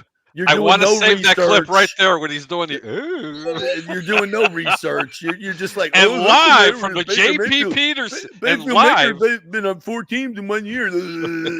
Go look at some tape, bro. Go look at some tape from the Rams. Oh, JP, we're gonna have some fun with this clip. Trust me. And live, JP Peterson joined us. Ooh. I mean, you hear it all. You hear it locally. People saying the same thing. We were smart enough to know, and if I'm smart enough to know it, then people who know football knew that this team was more of a, in that category team. They weren't going to 2 wins. That's just silly. Okay. No matter how bad Bowles was. Does he get an extension for winning a playoff game? I think no. I wouldn't extend him. No, I think he's got 3 years left on his contract as it is now. I wouldn't extend him. If I'm the Glazers, look, and I know the Glazers were, they were prepared had they lost to Carolina to move on. Mm-hmm. And I think that would have been the choice to be made. And I love Todd Bowles, and I hate to make a referendum on him because he did a great job this season. He got a lot out of this team, but I think he's got a ceiling. Like many players do, he's got a ceiling. And I think that's, winning one game in the playoffs is about it. So, but again, continue to build. I used the Dungy analogy here, just like Dungy built that team. And, there were years when the Glazers were like, are we ever going to beat Philadelphia? We got to give him another year. And it got to a point like, you know what? He can't get us over the hump. We need a little spark. They went and got Gruden, and it worked out magnificently. Was that the same thing that happens with Todd Bowles? Doesn't mean that Tony was a bad coach. Doesn't mean that Todd Bowles failed. It just meant that he wasn't the right guy at the right time, that the team needed a little spark. And, maybe Bowles coaches another year. He decides to retire. Canales takes over, and they win a Super Bowl. Who knows? But I'm just saying at this point right here, I have no reason to change. You don't have a Super Bowl roster yet, right? You don't. So stay the course with the coaching staff, continuity, continue to build, sign Baker Mayfield, sign Mike Evans, and continue to build around them, add more to the mix, and see if you can get back to the Super Bowl. How much is it going to cost the Buccaneers to get a Baker Mayfield? We're back to that question because I want to repeat it because I asked this question months ago, and I was like, let him win a division, it's $30 million. Let him win a playoff game, it's 40 plus. I think Baker's smart enough to know that he has to leave money on the table to have other players to help him win. I think he's smart enough to know that any other place he goes might sour on him quickly because he's had it happen before. He knows he owns this locker room. He owns this town. People love him here. He would be a moron to try and push the envelope and get to $40 million. Be smart. 3 years, 90 guaranteed, 4th year option. Take your money and run. Yep. 7 teams are looking for quarterbacks, and they're going to be in a battle to get them. I hope Tampa does re-sign them. And in my opinion, 4 of those teams are drafted. 4 of those teams are drafting a quarterback. Mm-hmm. All right, so that leaves you 3. I'm not exactly which ones they are, but I think every one of them is not saying I'm going to go pay Baker Mayfield $45 million to come be my quarterback. I don't see it happen. I don't think it's a deep roster. Some morons up there about 1,200 miles north on the East Coast. I'm not saying anything, Giants. They pay some idiot $50 million a year. I mean, come on, That's man. still their problem. Oh, you're not kidding. It's their problem. Hey, touchdowns total. I got to ask you this because there was a prop that's put out there. One of our callers, Bucks Basement, said that plus 1,800 for Dave Canales to be the new coach of the Carolina Panthers. Would you take that bet?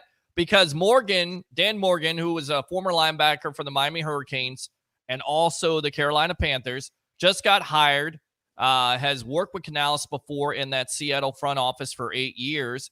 Are you taking that bet plus 1,800 that Canales is the next coach of the Panthers? Is it still plus 1,800? Because if it is, I'm going to get some of that action. You really think that he's going to leave to go to Carolina? Head coaching job. Yeah, I would take it. No, I don't know if Carolina is really going to offer him. There's some pretty good, decent candidates going to be coming out there soon. He's already received 2 interviews. They're very serious about him, what he did with Baker Mayfield, what he did with Geno Smith. And for me, you know what? You're bringing up a solid point, especially with a rookie quarterback. Yeah. And a Bryce Young, because I tell you what, those fans up there, it could be a lot worse. You give up the farm to the Chicago Bears to get Bryce Young, and that's what you end up getting. But I think the 3 of us were talking about how that was going to turn out for Carolina. Yeah, that was stupid. That was gross to stupidity to do that. There were so many better quarterbacks in that draft. But going back to Tampa, plus he didn't have to go up to number 1. I mean, no, he didn't. They didn't. How about Tampa? Just if you replace Hainsey and Gedeke, I think we're talking about a win against Detroit. Can I please stop? Can you do me a favor? Smack the living piss out of me because I can't get this taste out of my mouth how they lost to this Detroit team. I know it costs you some money. Please? You got to move on, Greek. Come on, you got to move on. Do it. You got to move on. You take the prop bet of Canales going to Carolina. Is that a good bet? I mean, because somebody said at this point, if it's plus 1,800 and they're going to do a second interview, it's worth 100 shekels. Yeah, absolutely. Wow. That's $100 to you, Pete. All right. run. Peter's trying to shekels. Let me see. Let me interpret what shekels are. It's rolling here. We got Harry the Creek. You're an idiot. All right, let's turn our attention to this week's game. Yeah. I haven't done a whole lot of research yet. I just got some gut feelings on this week. I picked the Ravens to go to win the Super Bowl, so I ain't falling off them now. 2 weeks in a row, the Chiefs have to travel. Patrick Mahomes can say all he wants in the post-game locker room about it doesn't matter where you travel to, but it does. And this Ravens defense is phenomenal. I think they're the first ever to lead the league in yards against, turnovers and sacks. Wow. That's a lot of numbers that are positive. Plus, they've beaten, I think, 7 playoff teams by an average of 22 points. I mean, this Ravens. The Chiefs were like what, 1-3 against playoff teams, including. I love the Ravens. They even beat the brakes off the defending. I mean, really? Not defending, but the San Francisco 49ers. They absolutely handed it. San Francisco made it a game for a half. And then Baltimore, hang on. Their coaching staff came out in the second half and went, oh, no. They Dikembe Mutombo their ass. Yeah. Trust me, it was just unbelievable. I'm going to save you all the lead up to it.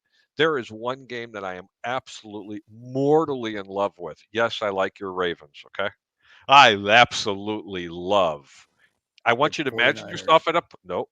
I want you to line up all your poker chips at the table, okay? And make sure, because you got them pocket aces. Yes. And 2 aces hit the board, and that's 4 of a kind. You want to make sure you get every chip and push them into the middle and bet the over in that Baltimore game, because that over is way too low. I'm telling you, Baltimore's probably going to put up a 35 burger on this Kansas City team. Wow. Okay. And if Patrick Mahomes is anything like he's supposed to, okay, at least score. Look, just bet the over in the game. I'm not going to give you the analogies. I absolutely love the over in that game. And what's the weather like? Can we have a forecast? Like Baltimore. I hope it's snowing. I hope it's everything that's out there. I don't hope it's snowing if you're betting the over. Absolutely. In this game, running, and run more.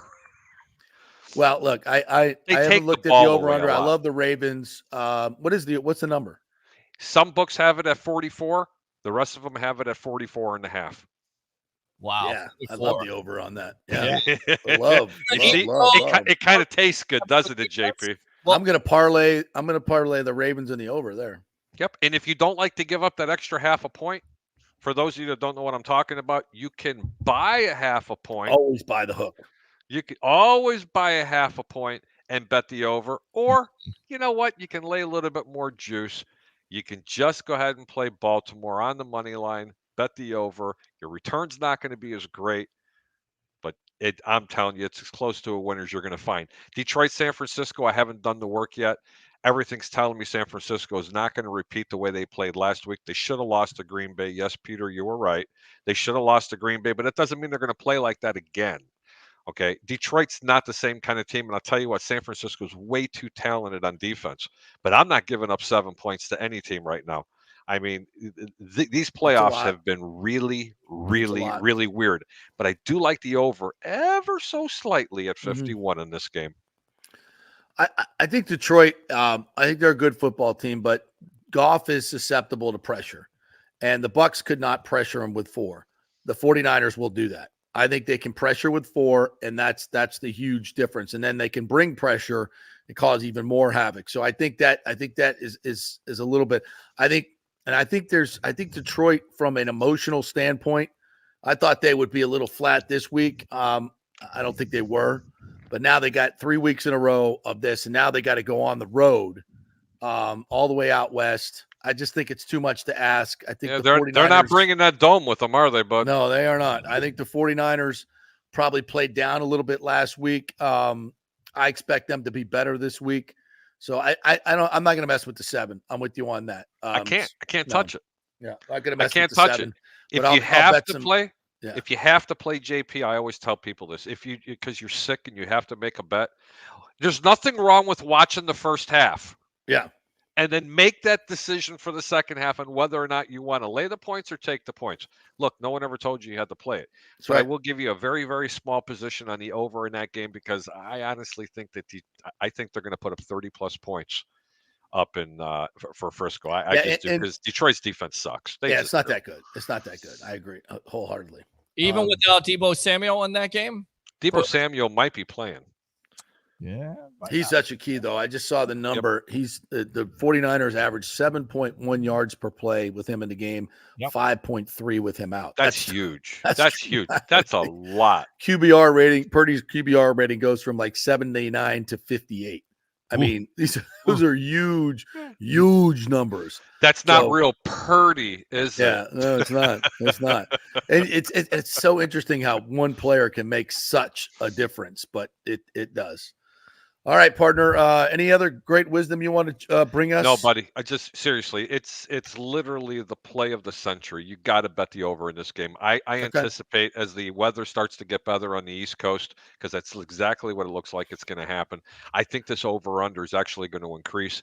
Everybody's too enamored right now with both of these defenses. Kansas City's playing outrageously on defense, but no one's ever figured out how the world to stop Lamar Jackson. My God, what a turn of events. And that Ravens defense is lights out. Yep. It's lights out. Yep. But I'll tell you what, the Ravens defense, they're playing like they're I hate to say this, like Ray Lewis and like the boys. Ray Lewis defense. Yes, they are. It's almost like blasphemy. You're welcome for one Roquan Smith, by the way, Baltimore. But who's saying anything? But seriously, bet the over in that game. Hey, guys, thank you so much for having me on. Bet the over in that game. And I always say, Peter and JP, keep your bets low and your returns high. Who doesn't like their returns high, right? That's right. Yeah, absolutely. Thanks, Greg. Appreciate it, buddy.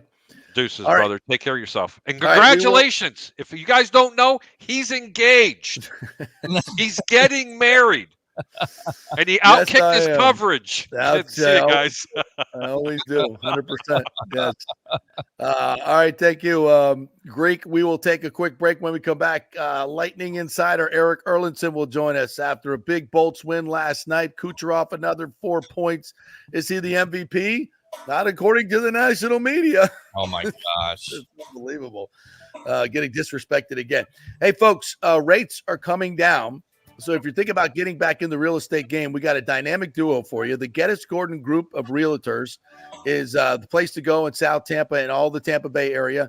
It's our good friend Jane Geddes, who is an absolute she's tremendous at everything she does, but especially real estate as well. She'll find you the best house, the best price, and then negotiate the best deal for you. And as far as financing goes, American Mortgage Services, Scott Fitzgerald and his team over there will do a great job shopping your loan around. If you go to one bank, you're dealing with one bank. That's the deal you get. If you go to American Mortgage Services, they're a broker. They can shop your loan around and get you the best rate and keep the fees low. That's what they do. It's a no-brainer.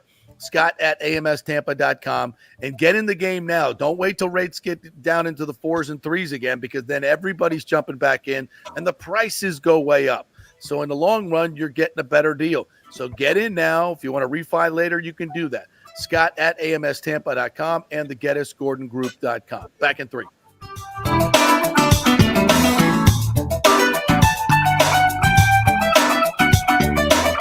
Here for the Jeeves Law Group, Jeeves. Call for a free case evaluation, 888-9-JEEVES. That's 888-9-JEEVES. We're local, we're trusted. The law firm brings over 80 years of combined legal experience focusing on clients in Tampa Bay, the state of Florida, and national class action cases. If you're injured, get that free case evaluation, no cost to you. The Jeeves Law Group's focus is on auto, truck, and motorcycle accidents, as well as class action and consumer protection law. Scott Jeeves is a board-certified civil trial lawyer and a certified circuit court mediator practicing in the Tampa Bay area for over 30 years. You hear him on the show all the time. Great guy, big Gator fan, and great for the community. The Jeeves Law Group is a highly skilled team with years of experience that will apply their skills, expertise, and knowledge to assist individuals who have been in an accident with compensation for damages, lost wages, medical expenses, pain and suffering, and property damage. Get that free case evaluation, 888-9-JEEVES. That's 888-9-JEEVES. JP here for the Geddes Gordon Real Estate Group and our good friend Jane Geddes. Folks, simply put, there is nobody like Jane. Jane is a former LPGA two-time major championship winner. She was also vice president of talent relations at WWE. She also has a law degree from Stetson. So if Jane can drain a 10-footer to win the U.S. Open and stare down Hulk Hogan in the boardroom.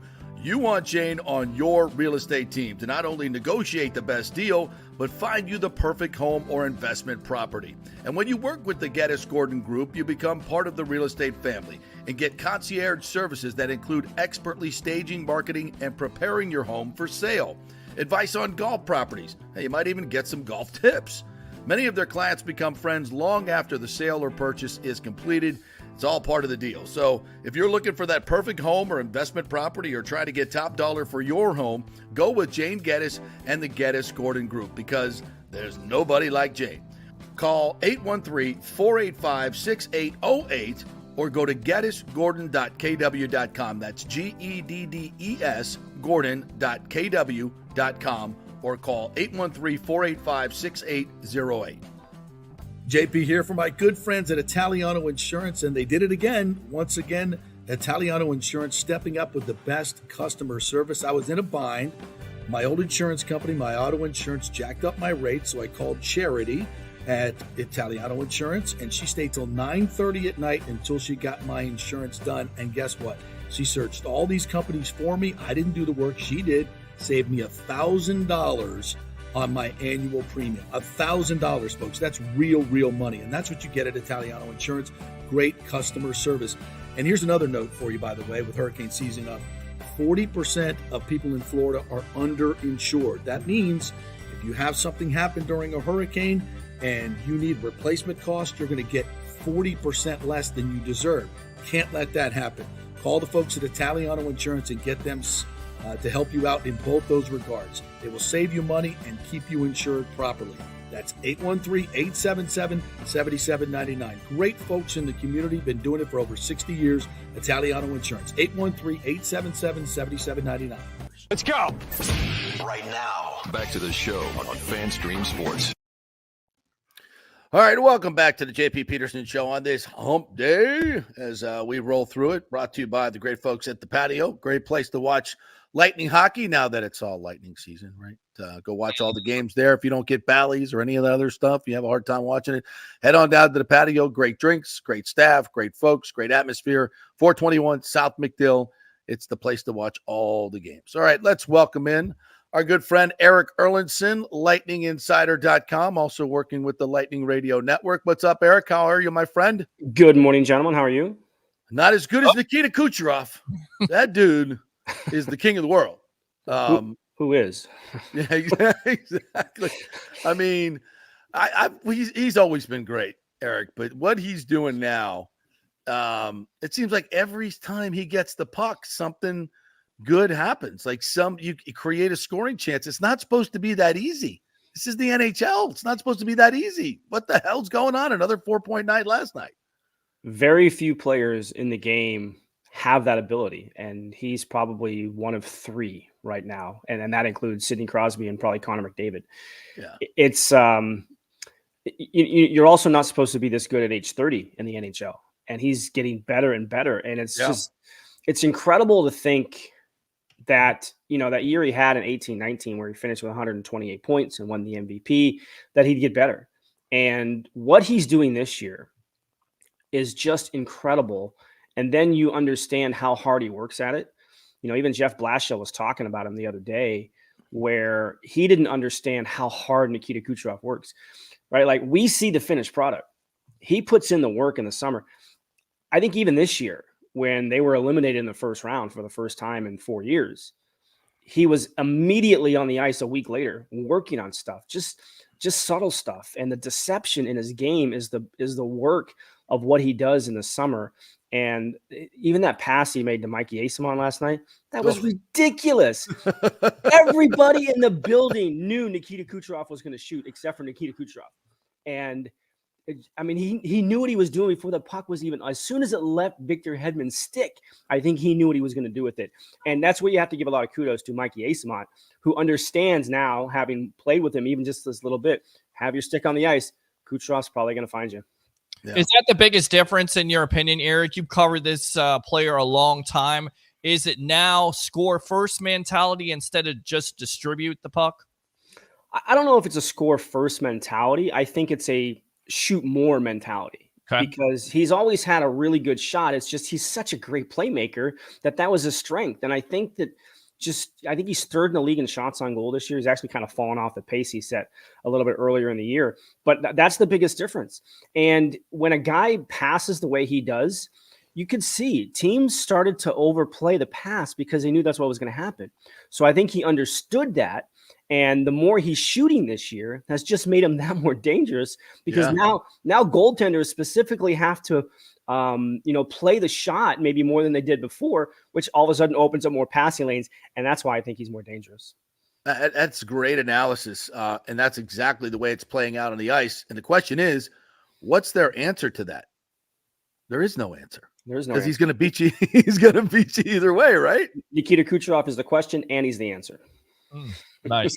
Hey, we solved it all. Good night, everybody. Yeah, good night. And give us the Stanley Cup. We're done here. Bye-bye. JP, Eric, before the season, this guy right here, who he has some insight with lightning vision, he said, with beyond a shadow of a doubt, that Kucherov was going to be the MVP of the year here before he had what?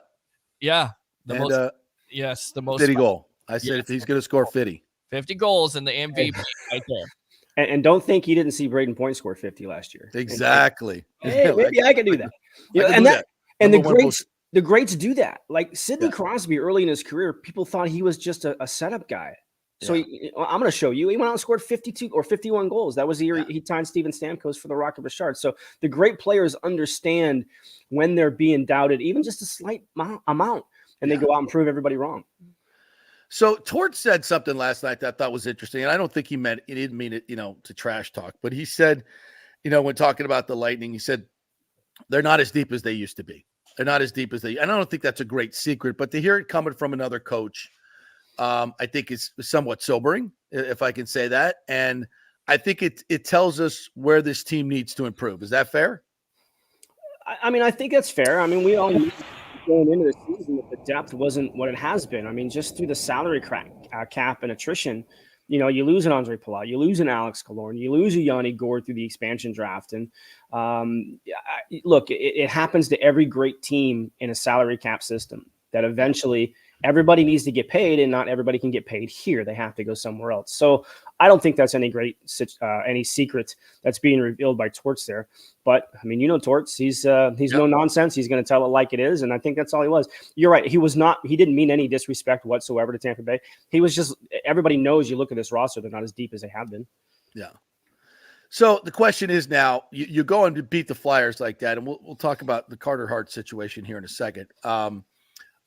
So you beat the Flyers 6-4. That's a big win. It's a big win for this team. I think, we looked at this road trip and I said, okay, you might steal one. If you get 2 points, that's great. But, this could be a tough, it could be, it could go either way. You're on a roll. It could go either way. It could halt your momentum. But they go out and they get 2 of these games. They get 4 points on this road trip. That's a big get, is it not? Especially in this situation. I would love to gotten the Red Wings because those were 2 big points and they didn't play great in that game. But as a quick road trip, 3-game road trip, this has got to be a huge success, is it not?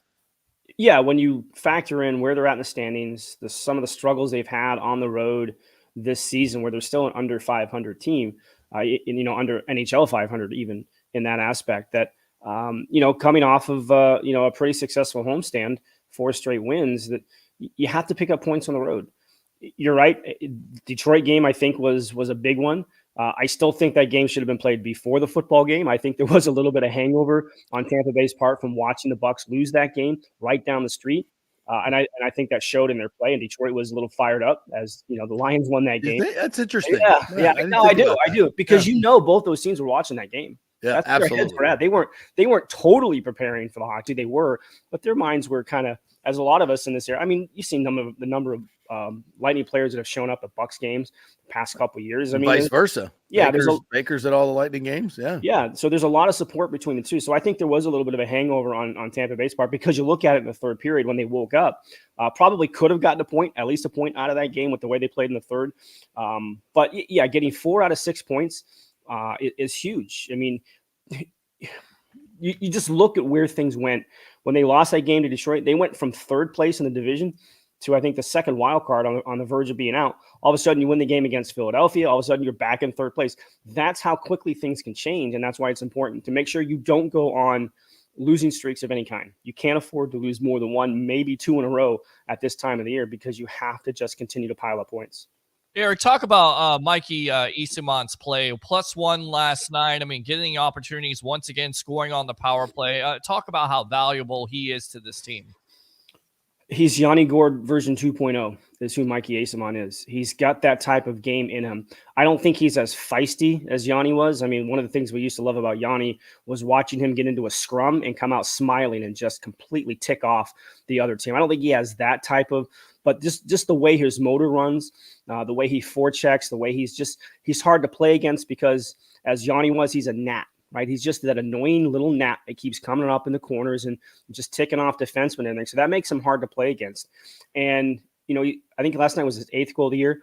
He's had 2 goals taken off the board on challenges, so he should be in double digits in goals, which I'm not sure anybody thought he had that in him. You look at his career track and everything, but he's also proven to be very versatile. He can play. He scored that goal last night playing on the number 2 power play unit. He's played in a second line role. He's played in a fourth line role. He's played in a third line role. And it seems like everywhere he goes, he finds some sort of success. And those are the type of players that coaches love to have on their team. And he fits that mold. All right. This story is breaking here. And I hate to jump the gun on a lot of these stories because you never know what's happening. But the 2018 18 and under Canadian team, World Junior Hockey team, Carter Hart was on that team. Cal Foote was on that team. They've been told to we don't know the exact names yet, but some have been told to surrender to London, Ontario police because of a possible sexual assault. You've probably done a lot more research on this than I did. What do you know? Is that why Carter Hart did not play last night for the Flyers? That's a speculation, because I think Devin Dubé is another player that was on that team that he just took a leave of absence from Calgary. And I saw Elliot Friedman reported, and forgive me, I forget the name, but a player that was playing in Europe also was granted a leave from his team as well. So, it's a scandal. There's no doubt about it, especially with the way that Hockey Canada dealt with it, right? The cover up and then the hush money and everything else they tried to pay. It's not a good look, obviously. And, we'll see where things go, but it's not a good situation. Yeah, and we've seen in the past a lot of these things have been over-reported early on. Not to minimize it, but and when it comes to this type of stuff, you want to just let it all come out before you make any judgments. But it doesn't look good for a lot of different players, and certainly for Hockey Canada. All right, Eric. So long term for this team, obviously the deadline's coming up. The gauntlet. Brisebois said without question, Steven Stamkos is not being moved. So what other moves are possible? What do you see? I could see, and if it's got to be dollar for dollar, what's missing on this team. Obviously, we talk about maybe a veteran blue liner who brings some gravitas and some fire into that dressing room a little bit, because they've got a lot of great guys, but their leadership is much like the Bucks. It's a lot of great guys. No a-holes. So sometimes you need a couple of those guys in your dressing room or your locker room, just for the mix. What do you see happening? Well, they brought up so many rookies this year, and a lot of them on the back end, and that works twofold. Obviously, you want to get a look at some of these players, and the injuries to Sergachev and Fleury and Chernak have opened that door for Julian and the staff to bring players up. But it's twofold. One, you get a book on what they look like at the NHL level. Can they translate what they did in Syracuse to what they can do here? And I think you're seeing a lot of that, specifically with Max Crozier and Emil Lilleberg, who have been a pairing for the past 5 games since Crozier came up, as they were in Syracuse.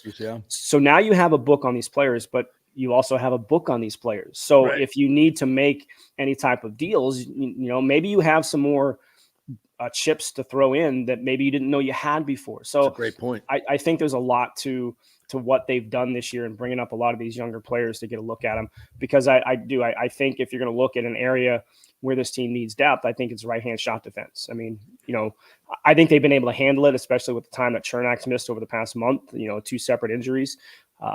But Darren Radish has played better, but he still has his moments where you're like, oh, he's not a great defender. Right. So I think if you're going to look somewhere, I think it's going to be right-hand shot defense. But guess what? About 17 other teams are probably looking for the same thing.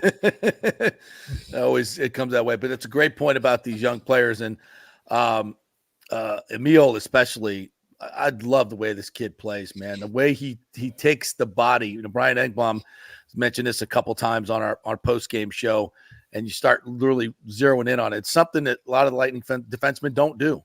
You know, he eliminates guys as they come into the zone, and I love that style of play. I don't know if that's more for, you know, where he grew up and how he did it, but it's not like a lot of Lightning defensemen. They seem to play more positional hockey, and I like the elimination part.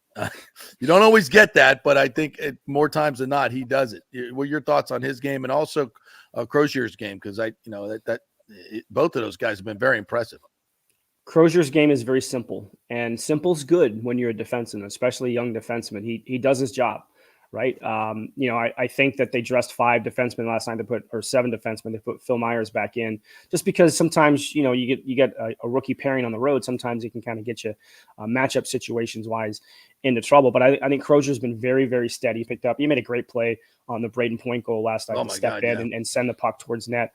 But Lilleberg, the size. He can skate well for his size. And I think the best line that John Cooper has used for him, he starts plays and he ends plays. And that is a tremendous compliment for a defenseman because his first pass is pretty good. He doesn't put himself into any sort of jeopardy in his own end getting the puck out. But then, I mean, the hit he made the other night, I forget who he hit, but I mean, that sent shockwaves around the league. That gets noticed. So now he has to be on notice because guys are going to become looking for him in some instances. So, but he certainly made a name for himself on a lot of ways. All right, Double E's, great stuff as always, my friend. Appreciate your time. Please tell everybody how they can find your great content. Yeah, lightninginsider.com is the website. 2 plans. There's a yearly plan for $40. There's a monthly plan for $4.99. So new and improved website, relaunched at the start of this season. So it's a lot more easy to use for anybody that was on the previous site. And of course, you know, with Greg and pre and post game on all the Lightning broadcasts and Saturday night host for the last call.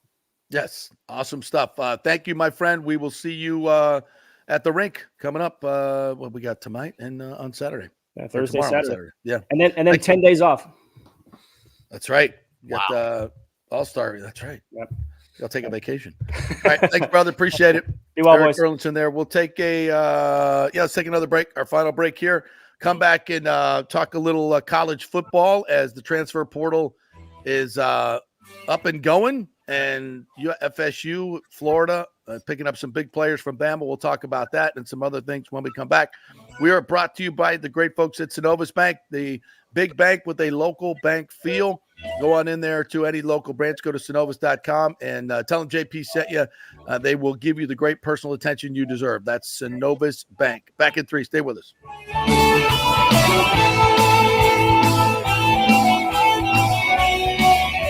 JP here for the Gaddis Gordon Real Estate Group and our good friend Jane Gaddis. Folks, simply put, there is nobody like Jane. Jane is a former LPGA 2-time major championship winner. She was also vice president of talent relations at WWE. She also has a law degree from Stetson. So if Jane can drain a 10-footer to win the U.S. Open and stare down Hulk Hogan in the boardroom, you want Jane on your real estate team to not only negotiate the best deal, but find you the perfect home or investment property. And when you work with the Gaddis Gordon Group, you become part of the real estate family and get concierge services that include expertly staging, marketing, and preparing your home for sale. Advice on golf properties. Hey, you might even get some golf tips. Many of their clients become friends long after the sale or purchase is completed. It's all part of the deal. So if you're looking for that perfect home or investment property or trying to get top dollar for your home, go with Jane Gaddis and the Gaddis Gordon Group because there's nobody like Jane. Call 813-485-6808 or go to gaddisgordon.kw.com. That's GEDDES Gordon.kw.com or call 813-485-6808. All right, this is for all you guys who don't want to go to the gym and do 5,000 crunches. At Bay Area Modern Medical Center, you can get on the new True Body machine where you can reduce fat and tone up your muscle. It's like doing 54,000 crunches in just 15 minutes.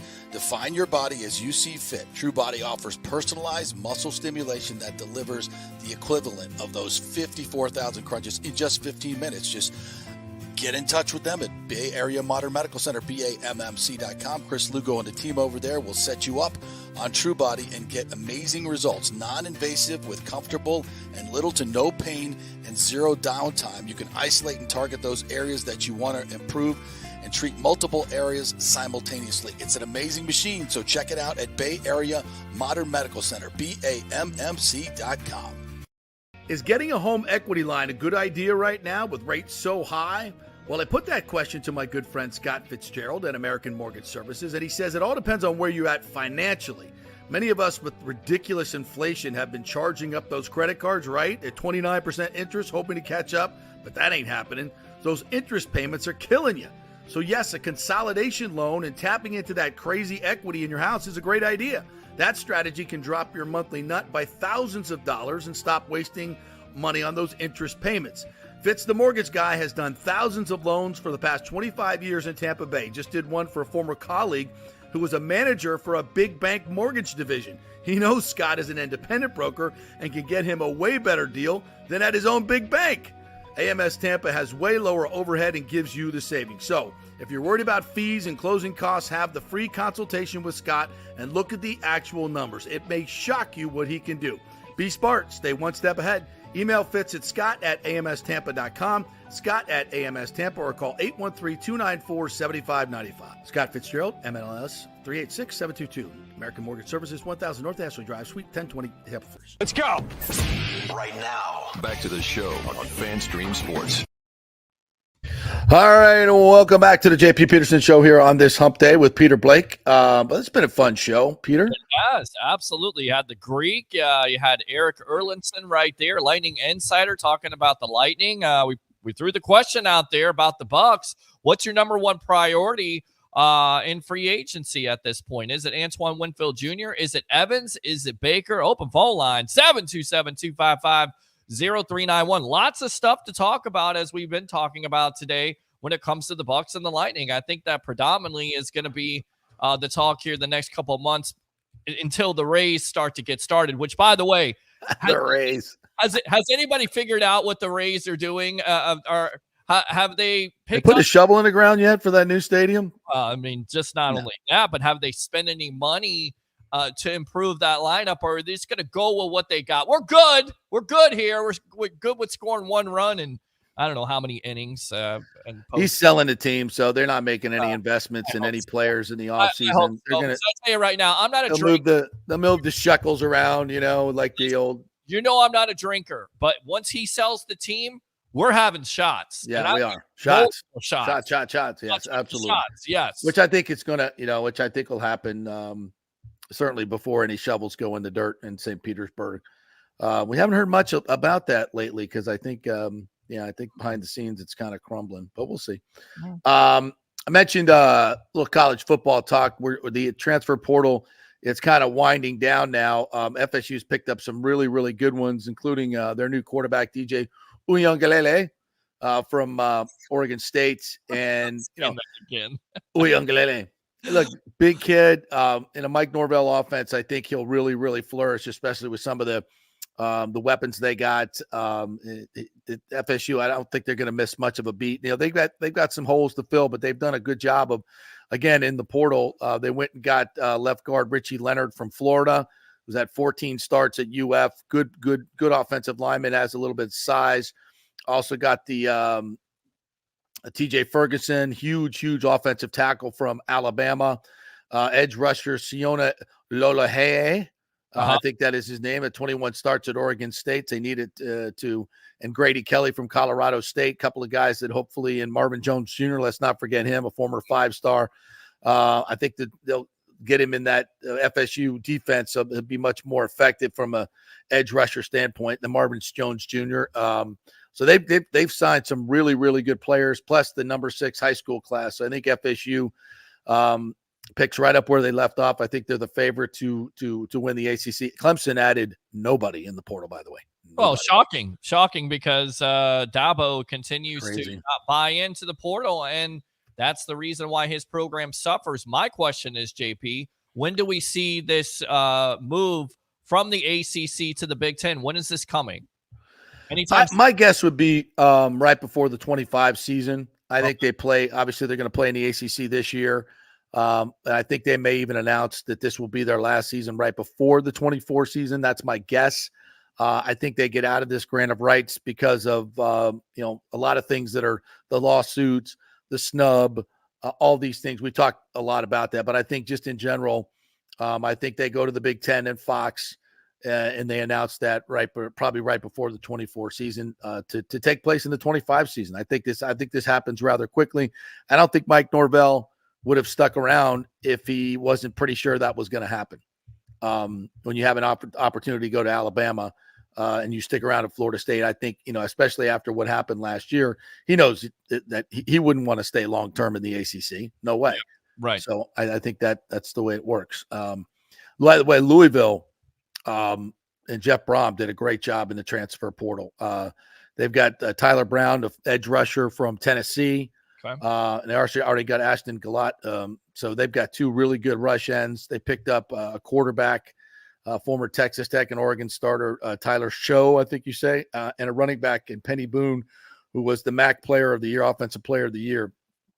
So they got some dynamic players. And a receiver from South Alabama, Kalen Lacey, who had 91 catches and 1,300 yards last year. So Louisville is loading up in the transfer portal as well. So watch out for them in the ACC. Miami got some good recruits as well. So going to be in Florida picked up a local kid too from what is his name? Long defensive back. What is his name? Well, I want to go back to Miami. Cam Ward going there. How successful do you think he's going to be with That's the a big get, especially when you didn't have him. He was going to go to the NFL and then probably realized he was going to be a third-round pick and said, I can make more money at Miami. You probably got another $1 million out of Miami for that. So, right. Yeah, I think that puts him right back in it. They've got some good talent there. Unfortunately, Mario Cristobal's still the coach. Not the best game planner or executor in the crunch. Take a knee. But I think Miami gets better. I think they gets better. I think Florida, they're still a bit away from Florida State, but I think they get better. No question about it. By the way, sorry to hear Gary Sheffield in his last chance to get in the Hall of Fame by the Baseball Writers Association got 64% of the needed 75% and fell just short. Adrian Beltre, Todd Helton, and Joe Mauer get in, all very deserving, I think, as is Sheffield. Fred McGriff had to wait for the I guess the non-writers to put him in, the committee to put him in, and I think that'll happen for Sheffield as well. I think Sheffield, the fact that he wasn't a media darling and maybe wasn't, which should never be taken into consideration, by the way. Media writers need to get over that. Just because he didn't kiss your ass doesn't mean he doesn't deserve to be in the Hall of Fame. 511 home runs. He deserves to be in the Hall of Fame. And I think 511 home runs. Keep that in context. And this is the reason why you keep Bonds and Clemens and hitters out of there. And this is also the reason why I hate the steroid era, because it's like you implicate everybody in it. Sheffield was never, found to do any of that. And yet, because he's in that era, he's victimized for that. I think he is. I think he's unfairly stained by that. There's pretty convincing proof that A-Rod, obviously A-Rod, Bonds, sure, Sosa, McGuire,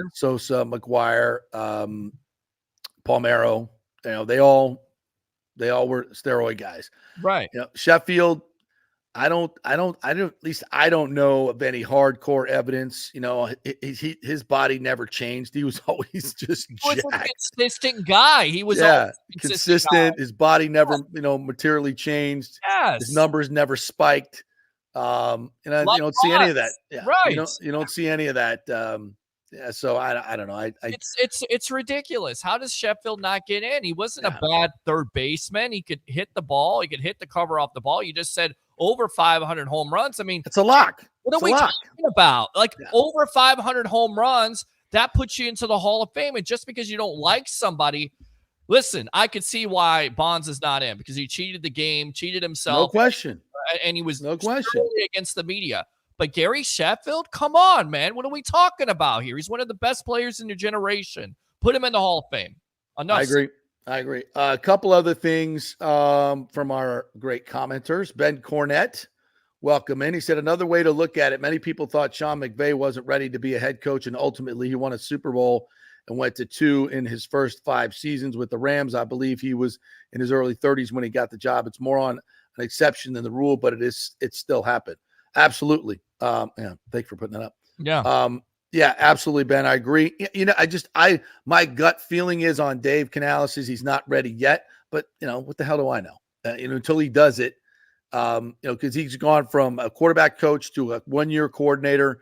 I don't know. I can't quantify it with numbers or anything like that. I just feel like, he needs a little bit more seasoning as a leader, as a coordinator. But who knows? He could step right into it.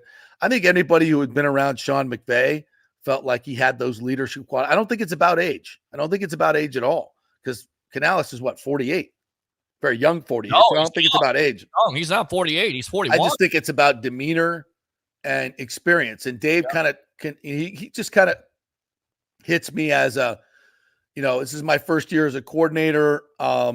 He doesn't have that gravitas necessary to be a head coach just yet. Right. That's just my personal opinion. And that's not a knock on the guy. I just think he needs a little bit more seasoning. And if I were him, I wouldn't take the Carolina job. No. Especially if I could get some assurances from the Bucs. Yeah. Like I love your idea of the coach in waiting. I don't necessarily know I'm making that public, but if I'm the Glazers, I say, look, Todd Bowles is 61 years old. He's not, I believe, just turned 60. Okay, just turned 60. Which is 60's the new 40. Look at me. Well, there you go. I mean, everybody joking, people. I'm joking. Everybody commenting on the sideline report, which I'm like, damn, I got to get back in the gym because this guy right here is coming out with his guns. I mean, what do you got? 24-inch guns out there? Make me look little, small. It's that testosterone, bro. It's that testosterone. Get that testosterone. Come on, go. That's Bay Area Modern Medical Center. Get your testosterone right. And I'm not abusing steroids, by the way. I put in a little work in the gym, and my testosterone level, I keep it at the right level for my age. Right. It's managed by a doctor. I'm not out there, crushing Diana ball. Like you don't have a big head or big forehead like Barry Bonds. But it makes, it was at 200 and now it's at, 700 to 800 where it should be. Right. So, I mean, that makes a huge difference. So you're probably at about 150. You got the testosterone of a little girl like I did. So you got to get in there and get it jacked up. Yes. That's how it works. Yes. I'm joking. I don't want to be a little girl, by the way. No, you're probably that's sure that's sexist to say. Anyway, sue me. Listen, you started out with transgender golf. Oh, we didn't even get to the transgender golf. We didn't even get to talk about that. Her. Yeah, you know what? Good time to end the show. Good time to end. Shouldn't have transgender golfers. That's all I'm saying. Men should not compete with women in golf or any other sport. All right? I don't care what your testosterone level is, how much your therapy is. You go through puberty as a man, and you have a man's body. You should not be competing with women. All right. If you sucked as a man golfer, stay sucking as a man golfer. Don't try to take over the LPGA. Okay. Leah Thomas. Yeah. Goodbye. All right. Our thanks to Eric Erlinson, Harry the Greek, who said take the over in the Ravens game and put your mortgage on it. And if it doesn't come in, he'll pay you. He did not say that, but he said take the over. All right. Great job, Peter. We'll see you next week. And thank you all for joining us. Don't forget to like and subscribe on our YouTube channel and Apple and Spotify as well. You can always listen to this phenomenal show as a podcast. Don't forget that. Listen to it anytime you want. Much better than the radio. We'll see you then.